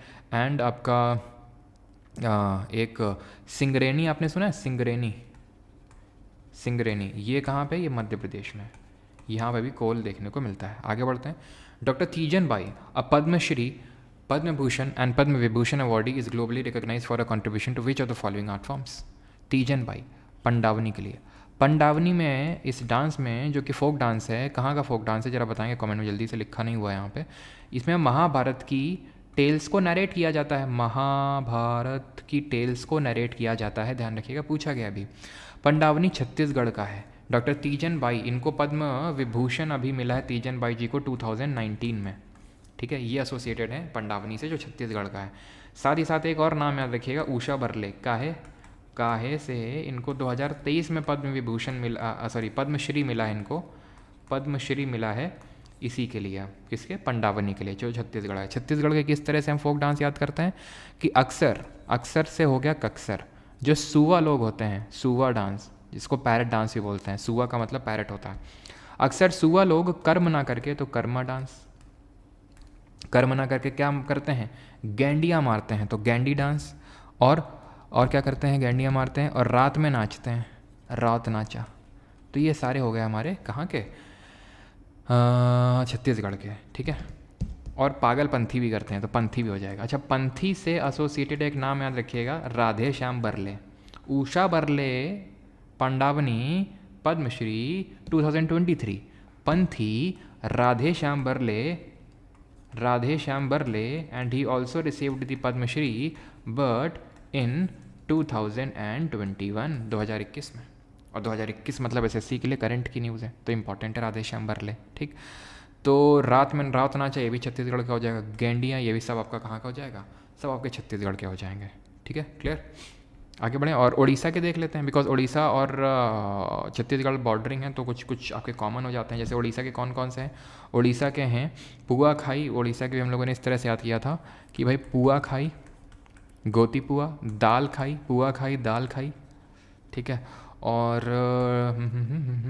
डंडा लेके, ठीक है, ऐसे हम लोगों ने याद किया था, हाँ डंडा लेके, तो डंडा नाच या फिर डंडा नृत्य, ठीक है, डंडा नाटा, डंडा लेके घूम रहा है और भाग के नाच रहा है, ठीक है, भाग नाचा। और रनप्पा भी ध्यान रखिएगा, रनप्पा ये आपका उड़ीसा में गंजम डिस्ट्रिक्ट पड़ती है, वहाँ पे होता है और एक तरह का मार्शल टाइप है, ठीक है। छऊ भी जो होता है वो भी थोड़ा मार्शल ओरिजिन का ही है, और रनप्पा भी, ठीक। विच ऑफ द फॉलोइंग, छऊ तो लिखने की ज़रूरत नहीं है ना, छऊ तो अभी पीछे देख चुके हैं। अगला सवाल है 16th, which of the following statement is correct regarding the climate of Indian सब कॉन्टिनेंट? भारतीय उपमहाद्वीप की जलवायु के संबंध में निम्नलिखित में से कौन से कथन सही है? Climate of north India remains similar through out the year, Himalaya protect the sub continent from extremely cold wind from central Asia. ये हमारा है प्यारा भारत, यहाँ पे है हिमालय, ठीक है। थोड़ा नीचे ड्रॉ करते हैं इंडिया को, ठीक है, ये है इंडिया, यहाँ पे हिमालय, ये है सेंट्रल एशिया से जहाँ से चिलिंग विंड आती हैं। अब ये हमारा वर्ल्ड, ये है इक्वेटर, ये है tropic of cancer, tropic of capricorn, कर्क रेखा, मकर रेखा। भारत के एकदम सेंटर से होकर गुजरती ट्रॉपिक ऑफ कैंसर, इसको हम बोलते हैं जो बीच का एरिया होता है टॉरिड जोन, टॉरिड बोलते हैं, ठीक है। इसके ऊपर आ जाता है टेम्परेट और इसके नीचे आ जाता है टेम्परेट, कहाँ तक? 66.5 तक, 66.5 तक। तो यानी इंडिया का आधा नीचे वाला हिस्सा ट्रॉपिकल है और ऊपर वाला टेम्परेट है। टेम्परेट का मतलब शीतोष्ण क्षेत्र। लेकिन इंडिया में क्या उतनी सर्दी पड़ती है? नहीं, इंडिया को हम ट्रॉपिकल कंट्री ही बोलते हैं। क्यों? क्योंकि जो ठंडक आनी भी चाहिए ऊपर से वो हिमालय रोक लेते हैं, चिलिंग विंड्स को रोक लेते हैं, इसलिए उतनी भी ठंडी नहीं पड़ती है, बर्फ़बारी नहीं होती है, थोड़ा बहुत ही जम्मू कश्मीर और हिमाचल और उत्तराखंड में हो जाती है, उसके नीचे नहीं होती है, ठीक है। तो ये चिलिंग विंड को रोकते हैं, बात बिल्कुल सही है, ऑप्शन नंबर बी। हिमालय का बहुत बड़ा रोल है हमारे भारत के जो सीजन्स होते हैं। अच्छा, भारत के सीजन्स ही पढ़ लेते हैं, चलो लगे हाथ, क्योंकि इस पर भी क्वेश्चन आ सकते हैं और आए भी हैं, अभी इंपॉर्टेंट है कि कौन कौन से सीज़न में भारत में। तो पहले तो वसंत है, भारत में जो सीज़न शुरू होता है वो वसंत से ही शुरू होता है। काहे से? यही जो होता है चैत्र और वैसाख के टाइम पे, ठीक है। राइटिंग थोड़ी ज़्यादा अच्छी नहीं बन गई, इंग्लिश में लिख देते हैं, ठीक है। वसंत ये कब होता है? चैत्र वैसाख के टाइम पे। चैत्र वैसाख कब होता है? गेस करो, कौन से इंग्लिश मंथ में होता है? ये पता होने चाहिए सारे सीजन्स और हिंदी वाले जो मंथ हैं। तो एक्चुअल में जो ईयर हमारा स्टार्ट होता है वो न्यू ईयर चैत्र बैसाख के टाइम पे ही स्टार्ट होता है। तो मैंने आपको बताया भी था जितने भी हमारे न्यू ईयर हैं, चाहे वो वेस्ट बंगाल का पहला बैसाख हो, तमिलनाडु में अगर बात करें पुथांडु हो, केरल में विशु हो, गुड़ी पड़वा महाराष्ट्र में हो, लोसर आपका ये तिब्बतन एरिया अरुणाचल सिक्किम में हो, लद्दाख में हो, ये सब क्या होते हैं चैत्र के टाइम पे हो। पारसी कम्युनिटी नवरोज़ या फिर पटेटी के रूप में मनाती, सब चैत्र के टाइम पे होते हैं। तो हमारा नया साल चैत्र बैसाख के टाइम पे शुरू होता है, यानी कि यही होता है आपका मार्च अप्रैल, ठीक है, मार्च अप्रैल। इसके बाद कौन सा मंथ आता है? इसके बाद आता है ग्रीष्म। ग्रीष्म मतलब गर्मियों का महीना। गर्मियों का महीना मतलब ज्येष्ठ आषाढ़ का महीना, ठीक है, जेठ भी बोलते हैं, जेठ आषाढ़ का महीना, है ना। तो ऐसे याद करो, जेठ लोग जो होते हैं गर्मी लेके आते हैं माहौल में, ठीक है। तो ये आपका हो जाएगा मई जून में, ठीक है, मई जून में। फिर अगर हम बात करें गर्मी के बाद वर्षा आएगी, अभी वर्षा वाला चल रहा है आजकल, ठीक है। तो वर्षा मतलब हो गया आषाढ़ सावन। तो इस समय आषाढ़ ही तो चल रहा है, आषाढ़ सावन, यानी कि जून जुलाई अगस्त वाला जो माहौल होता है, जून जुलाई अगस्त। फिर वर्षा के बाद क्या आता है? शरद जी आते हैं, ठीक है, शरद। ये कब होता है? जो भाद्रपद होता है ना हमारा, भाद्रपद, और जो अश्विन का टाइम होता है, अश्विन, ये आपका मान के चलो जो जून जुलाई यहाँ पे कर लो, अगस्त सितंबर, ठीक है, अगस्त सितंबर, अगस्त से लेकर अक्टूबर तक कर लो इसको, ठीक है, अश्विन, अगस्त से लेकर अक्टूबर तक। देन आता है हमारा हेमंत। शरद के बाद कौन आया? हेमंत। हेमंत जो ऋतु होती है ये आपका कार्तिक पौष के महीने में मान सकते हो, ठीक है, जिसको कार्तिक भी बोलते हैं, कार्तिक और पौष, अक्टूबर से लेकर दिसंबर तक। एंड आखिरी में आता है हमारा शीत ऋतु, ठीक है, शीत ऋतु आती है जो कि माघ फागुन के टाइम पे आती है, माघ फागुन के टाइम पे आती है, यानी कि दिसंबर से लेके फरवरी तक के बीच में। तो ये हिंदी मंथ आपको पता होना चाहिए कि भाई ज्येष्ठ आषाढ़ ये सब क्या होते हैं, प्लस जो हमारी ऋतुएं होती हैं, सीजन्स, वो आपको पता होनी चाहिए हिंदी में, ठीक है, बिकॉज इससे क्वेश्चन बनता है। हिमालय वाला पार्ट आपको क्लियर हो गया, किस तरह से चिलिंग विंड को रोकते हैं, प्लस हिमालय का रोल इसमें भी होता है कि मॉनसूनल विंड्स को इंडियन सब कॉन्टिनेंट तक ही लिमिट कर देते हैं, बाहर नहीं जाने देते हैं। मानसून अभी हमने पढ़ा नहीं, इसलिए इतना बस समझ के रखिए कि हिमालयस मानसून विंड्स को भी लिमिट कर देते हैं। तो दूसरा वाला स्टेटमेंट तो सही है। Climate of north India remains similar through out the year, ये गलत है। क्यों? क्योंकि भाई मैं आपको ये चीज़ बता चुका हूँ कि जो हमारे ये समुद्र है इसका होता है मॉडरेटिंग इन्फ्लुएंस। इस मॉडरेटिंग इन्फ्लुएंस की वजह से एक्सट्रीम्स देखने को नहीं मिलते हैं जो भी कोस्ट में हमारी सिटीज़ पड़ती हैं। कोस्ट में जितने भी इलाके हैं वहाँ पे आपको सिमिलर क्लाइमेट देखने को मिलता है all through out the year, बहुत ज़्यादा वेरिएशंस नहीं होते। जितना अंदर जाते जाओगे वेरिएशंस देखने को ज़्यादा मिलते जाएंगे आपको, यानी diurnal range of temperature, that is daily range of temperature, plus annual range of temperature, ये रेंज बढ़ती जाएगी आपकी जैसे आप कॉन्टिनेंट के अंदर जाएंगे। एंड इसी चीज़ को हम बोलते हैं महाद्वीपीयता, दैट इज़ कॉन्टिनेंटैलिटी, महाद्वीपीयता बोलते हैं इसको। तो ऑप्शन नंबर क्या आंसर होगा? Option number third, only statement B is correct. पहला गलत हो जाएगा। एंड आई थिंक ये हम लोग कर चुके हैं कॉन्टिनेंटैलिटी वाला कि किस तरह से अफेक्ट करता है, ठीक है। तो ये आसान है आपके लिए। In the context of movements of cells, exocytosis is the process by which. तो एक्सोसाइटोसिस क्या होता है, ठीक है। तो जो सेल होती है हमारी, कोशिका होती है, वो अंदर लेती है चीज़ों को और बाहर भेजती है। अंदर जो लेती है उसको एंडो बोलते हैं, एंडोसाइटोसिस, और जो बाहर, साइटो का मतलब सेल होता है, इसीलिए स्टडी ऑफ सेल को साइटोलॉजी बोलते हैं, और जो बाहर फेंक देती है उसको एक्सोसाइटोसिस बोलते हैं। अब ये अंदर ले सकती है तो खाना या पानी, तो खाना ले रही है तो फैगोसाइटोसिस, और पानी पी रही है तो पीनोसाइटोसिस, ठीक है, और ये निकालती है उसको एक्सोसाइटोसिस बोलते हैं, ठीक है। तो सिंपल है, एक्सो क्या है? सेल मूव, ठीक है। तो ऑप्शन नंबर सेल, ठीक है, क्योंकि waste material from within the cell, बाहर, ठीक है, मूव वेस्ट मटेरियल, एब्जॉर्ब करना मतलब एंडोसाइटोसिस। अब लगे हाथ हम एक चीज़ और पढ़ लेते हैं, सेल की सेल साइकिल। पढ़ा दें कि ना पढ़ा दें, बताओ? रो तो नहीं रहा है कोई कि भाई कोई रो तो नहीं रहा है? रो रहे हो तो बताओ भाई, आगे बढ़ें। चलो, रो तो नहीं रहा है कोई, बढ़ा देते हैं फिर। देखो यहाँ पे सेल साइकिल मैंने इसलिए रखा क्योंकि ये क्वेश्चन में इतना एक्सप्लेनेशन था नहीं, तो हमने सोचा चलो भाई ये भी आपको पढ़ा देंगे कि ये सेल साइकिल कैसे क्या होती है।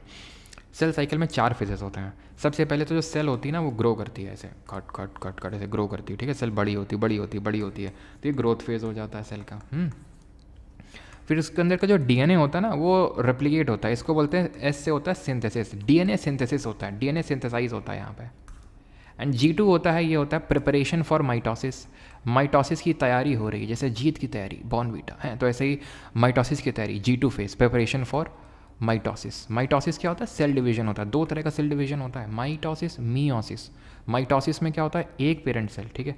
माइटो में क्या होता है? माइटो में एक पेरेंट सेल दो डॉटर सेल में बदलती है, दो डॉटर सेल में टूटती है। मायोसिस में क्या होता है? मायोसिस में एक पेरेंट सेल दो में बंटती है, फिर ये फर्दर दो में, ये फर्दर दो में, यानी चार में। यहाँ पे आपका बनता है हैप्लॉइड, ठीक है, और यहाँ पे आपका बनता है डाइप्लॉइड, ठीक है। हैप्लॉइड और डाइप्लॉइड, ये याद रखना है, ठीक है। फिर ये जो एम फेज़ है इसी को ही बोलते हैं माइटोसिस फेज़। ये जो आपको एम फेज़ दिख रहा है इसी को बोलते हैं माइटोसिस।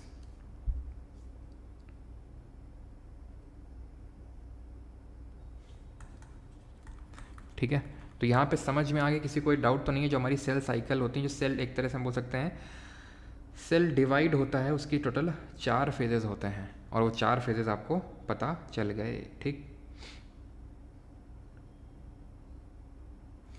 क्लियर। और एक इसमें डिफरेंस आप ये नोट कर सकते हैं कि ये आपका जो क्या बोलते हैं उसको, सोमैटिक सेल, ठीक है। सोमैटिक सेल्स होती हैं उनमें देखने को मिलता है। ये जो होती हैं सोमैटिक सेल्स में देखने को मिलता है, तो ये डाइप्लॉइड होगा, ठीक है। माइटोसिस ध्यान रखना, माइटोसिस आपका डाइप्लॉइड होगा, ठीक है। ये डाइप्लॉइड दो डॉटर सेल प्रोड्यूस करता है, डाइप्लॉइड, और ये haploid, meiosis. Haploid 4 daughter cell produce करता है, हैप्लॉइड 4 डॉटर, ये डाइप्लॉइड 2 डॉटर। ये माइटोसिस सोमैटिक सेल्स में होता है। ये जो मियोसिस होता है ये जर्म मतलब जो आपके रिप्रोडक्शन में इन्वॉल्व होती हैं सेल, उनको जर्म सेल्स बोलते हैं, ठीक है। और जो आपकी सेक्स में इन्वॉल्व नहीं होती रिप्रोडक्शन में, उनको हम सोमैटिक सेल्स बोलते हैं, ठीक है। आगे बढ़ते हैं। अटल टनल किन को कनेक्ट करती है? अटल सुरंग किन दो स्थानों को जोड़ती है? तो जो हिमाचल प्रदेश है हमारा, मान लेते हैं ये हिमाचल प्रदेश है, ये हिमाचल प्रदेश है। हिमाचल प्रदेश में 3 दर्रे होते हैं, 3 पासेस हैं जो हमें अच्छे से पता होना चाहिए। एक ये आपका ये टनल है जिसको रोहतांग बोलते हैं, रोहतांग टनल। यहाँ पे एक बारालाचला और यहाँ पे एक शिपकीला, ठीक है। ये है रोहतांग, ये है बारालाचला और ये है शिपकीला। रोहतांग जो है ये कनेक्ट करता है मनाली को लाहौल स्पीति वैली से। यहीं पे है अटल टनल, कहाँ पे? रोहतांग दर्रे में, ठीक। लेंथ कोई बताएगा? ये सबसे हाइट में सबसे लॉन्गेस्ट टनल लोकेटेड है, 9.1 किलोमीटर रफली इसकी लेंथ है टोटल अटल टनल की। और अभी हमने एक ट्विन ट्यूब टनल भी बनाई है, ट्विन ट्यूब टनल। वो कहाँ पे है? वो अरुणाचल में है, जो अरुणाचल के तेज़पुर, असम के तेज़पुर से अरुणाचल के तवांग को कनेक्ट करती है। ट्विन ट्यूब का मतलब है यहाँ पे एक टनल और उसके बगल में एक टनल। रफली एक की लेंथ तो 1.1 किलोमीटर कुछ और एक की स्लाइटली लेस देन 1 किलोमीटर है, ठीक है। तो वो रफली 13,000 फीट की ऊंचाई पे लोकेटेड है ट्विन ट्यूब टनल जो है, ठीक है। तो असम के तेजपुर को अरुणाचल के तवांग से कनेक्ट करते हैं। ये करंट का न्यूज़ है, ये करंट का मतलब है लगभग आई थिंक 3 महीने पहले का न्यूज़ होगा, ठीक है। तो ऑप्शन नंबर फर्स्ट यहाँ पे आंसर हो जाएगा। देन ये बारालाचला किसको करता है? तो आप मनाली तो पहुँच गए, सॉरी मनाली से आप लाहौल स्पीति तो पहुँच गए, ठीक है। लाहौल स्पीति तो आप पहुँच गए मनाली से। अब तुमको ले जाना है तो फिर क्या किसका यूज़ करोगे? तो इसको यूज़ करोगे। तो लाहौल स्पीति को लेह से कौन जोड़ता है? बारालाचला जोड़ता है। रोहतांग से हमारी 2 रिवर्स निकलती हैं, रावी एंड ब्यास, ठीक। और बारालाचला से बारालाचला और चेनाब निकलती है। शिपकीला जो पास है, शिपकीला दर्रा, यहाँ से आपकी एक रिवर इंडिया में एंटर करती है जिसका नाम भी एस से स्टार्ट होता है और उसका नाम है सतलज। तो सतलज रिवर यहाँ से एंट्री मारती है, एकदम बोलती है स्वागत नहीं करोगे हमारा, ठीक है। तो यहाँ पे इस तरह से सतलज निकलती कहाँ से है? इसका ओरिजिन होता है राकस ताल से, ठीक है।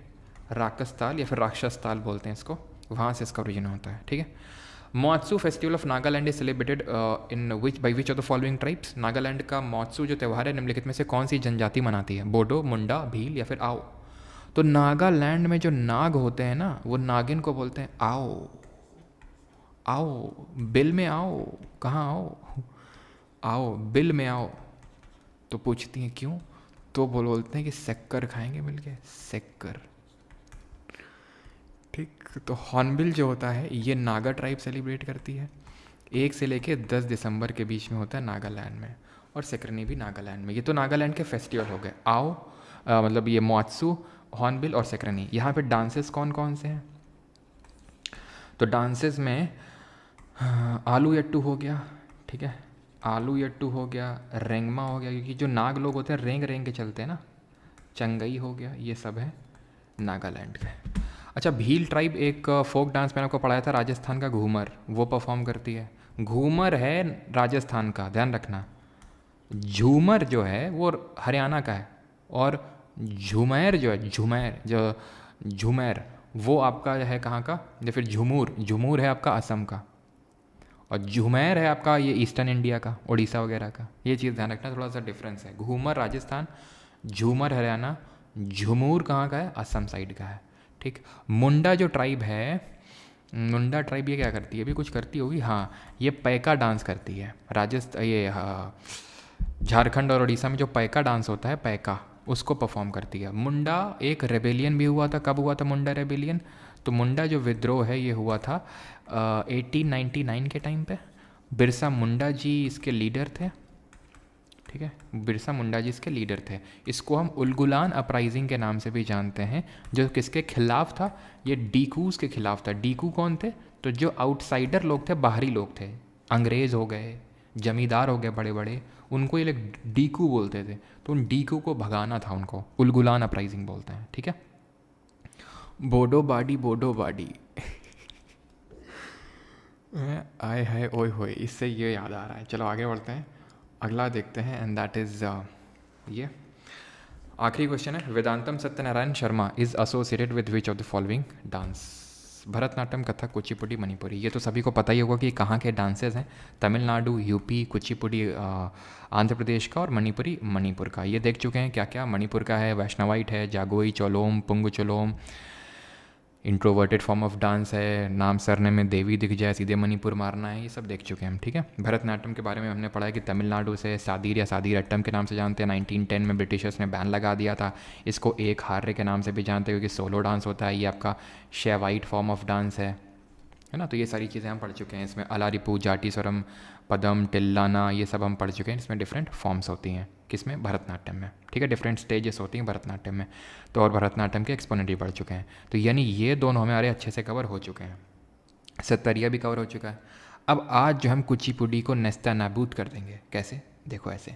कुचिपुड़ी कहाँ से है, ये आंध्र प्रदेश से। आंध्र प्रदेश में एक कृष्णा डिस्ट्रिक्ट है, कृष्णा डिस्ट्रिक्ट है, वहाँ पे एक विलेज है, उसका नाम है कुचिपुड़ी। उस गांव के नाम पे पड़ा है ये, उस गांव के नाम पे इसका कुचिपुड़ी नाम पड़ा है। सिद्धेंद्र योगी इसको माने जाते हैं कि इसको स्टार्ट करने के लिए, सिद्धेंद्र योगी जी, इन्होंने इसको स्टार्ट किया यक्षगान से। यक्षगान एक फोक डांस है जो कि कर्नाटका में मेनली होता है अभी, ठीक है। तो सिद्धेंद्र योगी जी ने इसको स्टार्ट किया। तंजावुर में, तंजावुर जो है या फिर तंजौर जो है, वहाँ पे इसको भगवत मेला के नाम से जाना जाता है। किस नाम से, भगवत मेला के नाम से जाना जाता है, ठीक है। एक्सपोनेंट की बात कर लेते हैं। एक्सपोनेंट इसके कौन कौन हैं, तो एक्सपोनेंट इसके हैं कौन कौन से, इसको मैंने कैसे याद करवाया था, रुको रुको, कैसे याद करवाया था, रुको रुको रुको रुको, हाँ, सत्यम और सतीश। सत्यम और सतीश लक्ष्मी नारायण जी की उसमें पूजा में गए थे। तो सत्यम से वेम्पाता चिन्ना सत्यम, ठीक है, वेम्पाता चिन्ना सत्यम, सत्यम और सतीश। सतीश से अपर्णा सतीशम, ठीक है, अपर्णा सतीशम। ये कहाँ गए थे, लक्ष्मी जी की पूजा में गए थे। तो लक्ष्मी नारायण शास्त्री, लक्ष्मी नारायण शास्त्री, लक्ष्मी जी की सत्यनारायण की कथा में गए थे। तो सत्यनारायण से तो ये वेदांतम सत्यनारायण शर्मा हो जाएंगे, ठीक है। वेदांतम सत्यनारायण शर्मा, इसको मैं शॉर्ट में बस सत्यनारायण लिख रहा हूँ, ठीक है। वहाँ पे गए थे और वहाँ पे उन्होंने कच्ची पूड़ी खाई, तो उससे कुचिपुड़ी। प्लस ये ध्यान रखना है कि जिनके सरनेम में रेड्डी देखने को मिल जाए 100% वो कुचिपुड़ी से होंगे। राजा रेड्डी या राधा रेड्डी, ये सब आपके किस्से हैं। पद्मजा रेड्डी, भावना रेड्डी, सब कुचिपुड़ी, रेड्डी कुचिपुड़ी। और मल्लिका साराभाई, मृणालिनी साराभाई की बेटी, और यामिनी कृष्णमूर्ति जो भरतनाट्यम से एसोसिएटेड हैं, वो कुचिपुड़ी से भी एसोसिएटेड हैं। तो भरतनाट्यम प्लस कुचिपुड़ी से एसोसिएटेड हैं, ये ध्यान रखना है दोनों लोग, ठीक। इनको हम अस्थाना नर्तकी के नाम से जानते हैं। क्यों, क्योंकि ये रेजिडेंट नर्तकी, क्योंकि ये रेजिडेंट डांसर हैं कहाँ की, रेजिडेंट डांसर कहाँ की हैं? रेजिडेंट डांसर हैं तिरुपति मंदिर की। तिरुपति तिरुमला देवस्थानम जो मंदिर है, टेम्पल है, उस वहाँ पे ये रेजिडेंट डांसर हैं। मैं आपको बता चुका हूँ अस्थाना नर्तकी ये है, अस्थाना विद्वान अगर पूछ ले रेजिडेंट आर्टिस्ट वो एम एस सुब्बुलक्ष्मी है, first musician to get the Bharat Ratna 1998 में, जिनको कि क्वीन ऑफ कार्नेटिक म्यूजिक के नाम से जानते हैं। जितने भी साउथ इंडिया के क्लासिकल डांसेस हैं सब कार्नेटिक म्यूजिक में परफॉर्म किए जाते हैं, यानी कर्नाटक संगीत में परफॉर्म किए जाते हैं। व्हेन आई से Carnatic music that means music of this south India, Kerala, Tamil Nadu, Andhra Pradesh, Karnataka, Telangana, in 5 state का जो म्यूज़िक है उसको कार्नेटिक म्यूज़िक बोलते हैं। इसके फादर कंसिडर किए जाते हैं कौन? फादर माने जाते हैं पुरंदर दास, और इसकी क्वीन कही जाती हैं एम एस सुब्बुलक्ष्मी। इसमें ऐड करेंगे जो नोट्स भी बना रहे हैं वो उन सबको मैं बोल रहा हूँ कि इसमें ऐड करेंगे, मैं ही ऐड कर देता हूँ, ठीक है। रेजिडेंट आर्टिस्ट अस्थाना विद्वान लिखेंगे उसमें, अस्थाना विद्वान पहली भारतीय हैं जिनको कि म्यूजिशियन, पहली भारतीय म्यूजिशियन है जिनको कि मिला आपका भारत रत्न 1998 में, ठीक है। इतनी चीज़ तो आंसर इसका कुचिपुड़ी हो जाएगा। और ये जो यहाँ पे मैंने आपको ये दिखाई है पिक्चर लगाई है, ऐसे नहीं लगाई है, आप यहाँ पे देख पा रहे हैं एक प्लेट है, ये कॉपर प्लेट है। कौन सी प्लेट है ये है आपकी कॉपर की प्लेट है, और इस कॉपर प्लेट की एज में खड़े होकर ये मैम डांस कर रही हैं। इस पर्टिकुलर चीज़ को हम बोलते हैं तरंगम, इसको बोलते हैं तरंगम, ये ध्यान रखना है। एक पी रामा देवी करके ध्यान रखना, वो भी इसी से एसोसिएटेड है कुचिपुड़ी से। इन्होंने Nataraj academy of Kuchipudi start करी थी, ठीक है, नटराज अकेडमी ऑफ कुचिपुड़ी। और ये तो मैंने बेसिक सी चीज़ बताई दी है ना कि कुचिपुड़ी कहाँ का वो है, मतलब डांस है, क्लासिकल डांस, तो आंध्र प्रदेश का है, ठीक है। इतना तो सभी को पता ही होगा। तो ये सारी चीज़ें आपको याद रखनी है कुचिपुड़ी में। Now it's time for shot.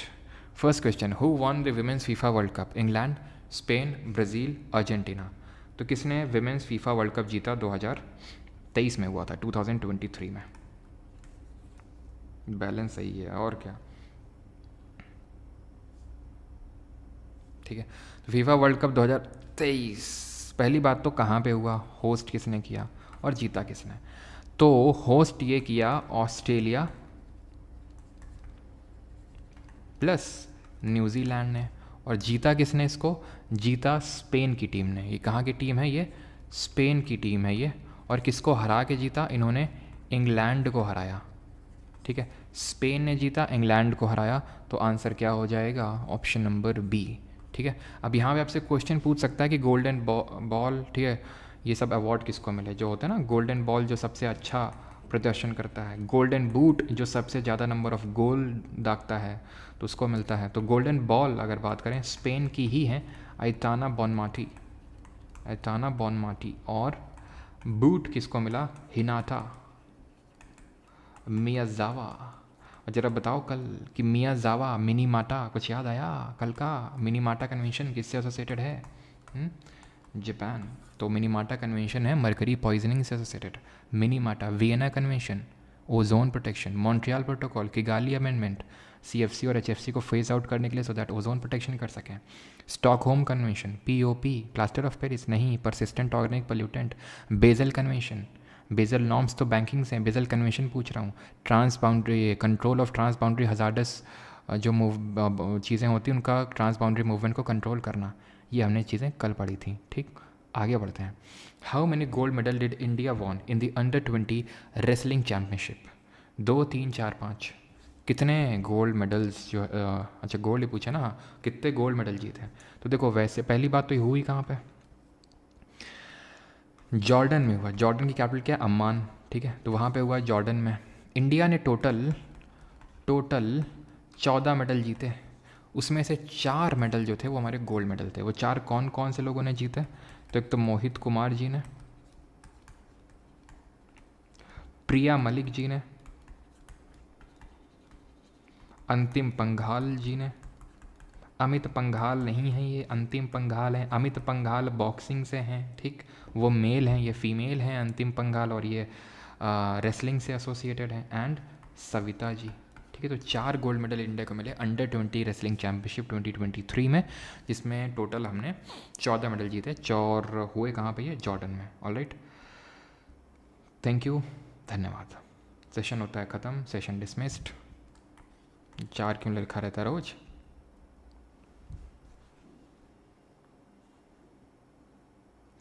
अगर ये PYQ पार्ट 4 पढ़ लें ओनली तो MTS के लिए इनफ है क्या? देवो यार, तुम कैसी बात कर रहे हो हैं? CGL के लिए इनफ है, MTS के लिए इनफ नहीं होगा वो है? और MTS के स्ट्रैटेजी वीडियो में नहीं डाले तो उसमें बताए थे कि ये CGL उसके बाद आने वाले चाहे MTS हो, चाहे स्टेनो हो, चाहे कोई भी बीच में एग्ज़ाम हो, सबके लिए सफिशेंट है। और एक स्टूडेंट ने मुझे आज एक स्क्रीनशॉट भेजा था, बोला था सर लास्ट में उसको लगाइएगा, ये दिखाने के लिए जो कि आपने अगर एक किसी चीज़ को बोल दिया कि 100% आएगा तो फिर वो आएगा। याद करो ने करंट अफेयर का बोला था 106 अमेंडमेंट का, है ना। और अभी आई थिंक कल कभी रिसेंटली EPFO का UPSC EPFO का एग्ज़ाम था, उसमें आया अभी। ठीक है, कल लगाएंगे उसे स्क्रीनशॉट को, आज तो भूल गए। ठीक है, 14 मार्क्स हैं। हाँ, मार्क्स ही बता दो।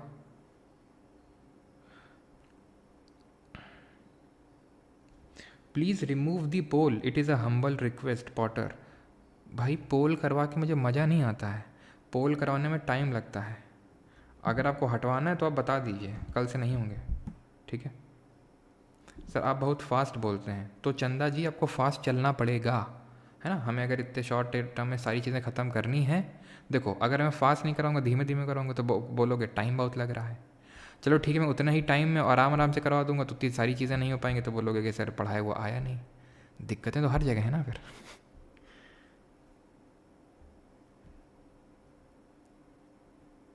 अच्छा, थोड़ा जल्दी करवाया करें, ओके ठीक है। और फास्ट तो सबकी अपनी अपनी दिक्कतें हैं।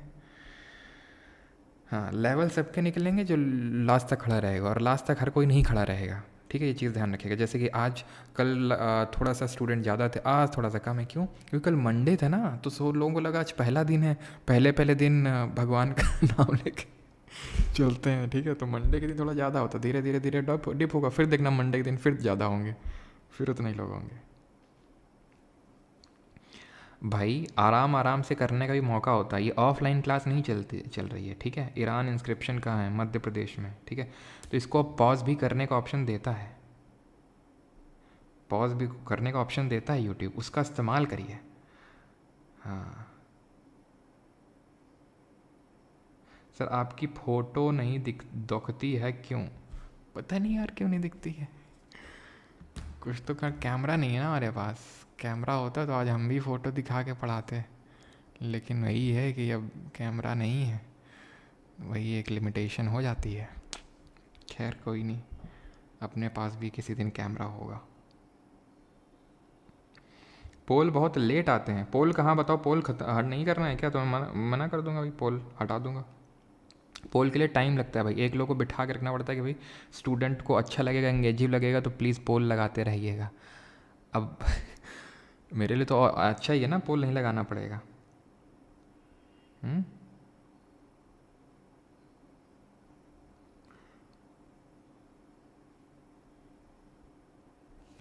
पोल का बता दो भाई जल्दी से।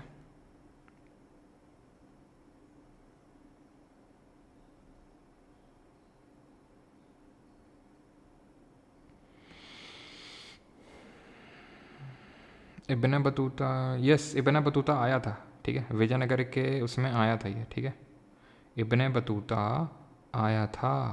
ये आप ये समझ लो कि संगम एज चल रही थी, यानी संगम डायनेस्टी हरियर बुक्का के टाइम पे, उसी टाइम पे आया था। और इब्न बतूता मोरक्को से आया था मोहम्मद बिन तुगलक के टाइम पर। इसने किताब लिखी थी रिहला, वो सारी चीज़ें हम पढ़ेंगे। Pole is good, don't remove pole. Okay, want pole हटा दो सर। पोल सही है, पोल अच्छा रहता है। ठीक है, नो पोल, पोल बढ़िया है। ओके ओके ठीक है, फिर चलो रहेगा, कोई नहीं। थैंक यू, धन्यवाद। मिलते हैं कल at the same time. And इस PPT की PDF आपको परमार SSC टेलीग्राम पे मिल जाएगी। एंड इसके अलावा अगर आपको हैंड रिटन नोट्स चाहिए तो आपको परमार अकेडमी ऐप पे कोर्सेज सेक्शन में मिल जाएंगे, वहाँ से आप चेकआउट कर सकते हैं इंग्लिश एंड हिंदी में। Thank you. और जो लोग मैं फिर से बता दूँ, जो लोग SSC GK 2.0 बैच में हैं, उन लोगों को आने की ज़रूरत नहीं है इसमें, किसमें, मतलब उन लोगों को परचेज़ करने की ज़रूरत नहीं है जो PYQ सीरीज़ का नोट्स का कोर्स है उसको, क्योंकि वो आपको उसी के अंदर मिल जाएंगे। आपको अलग से उसको एनरोल करने की ज़रूरत नहीं है उसको, ठीक है, बैच के अंदर ही। Thank you.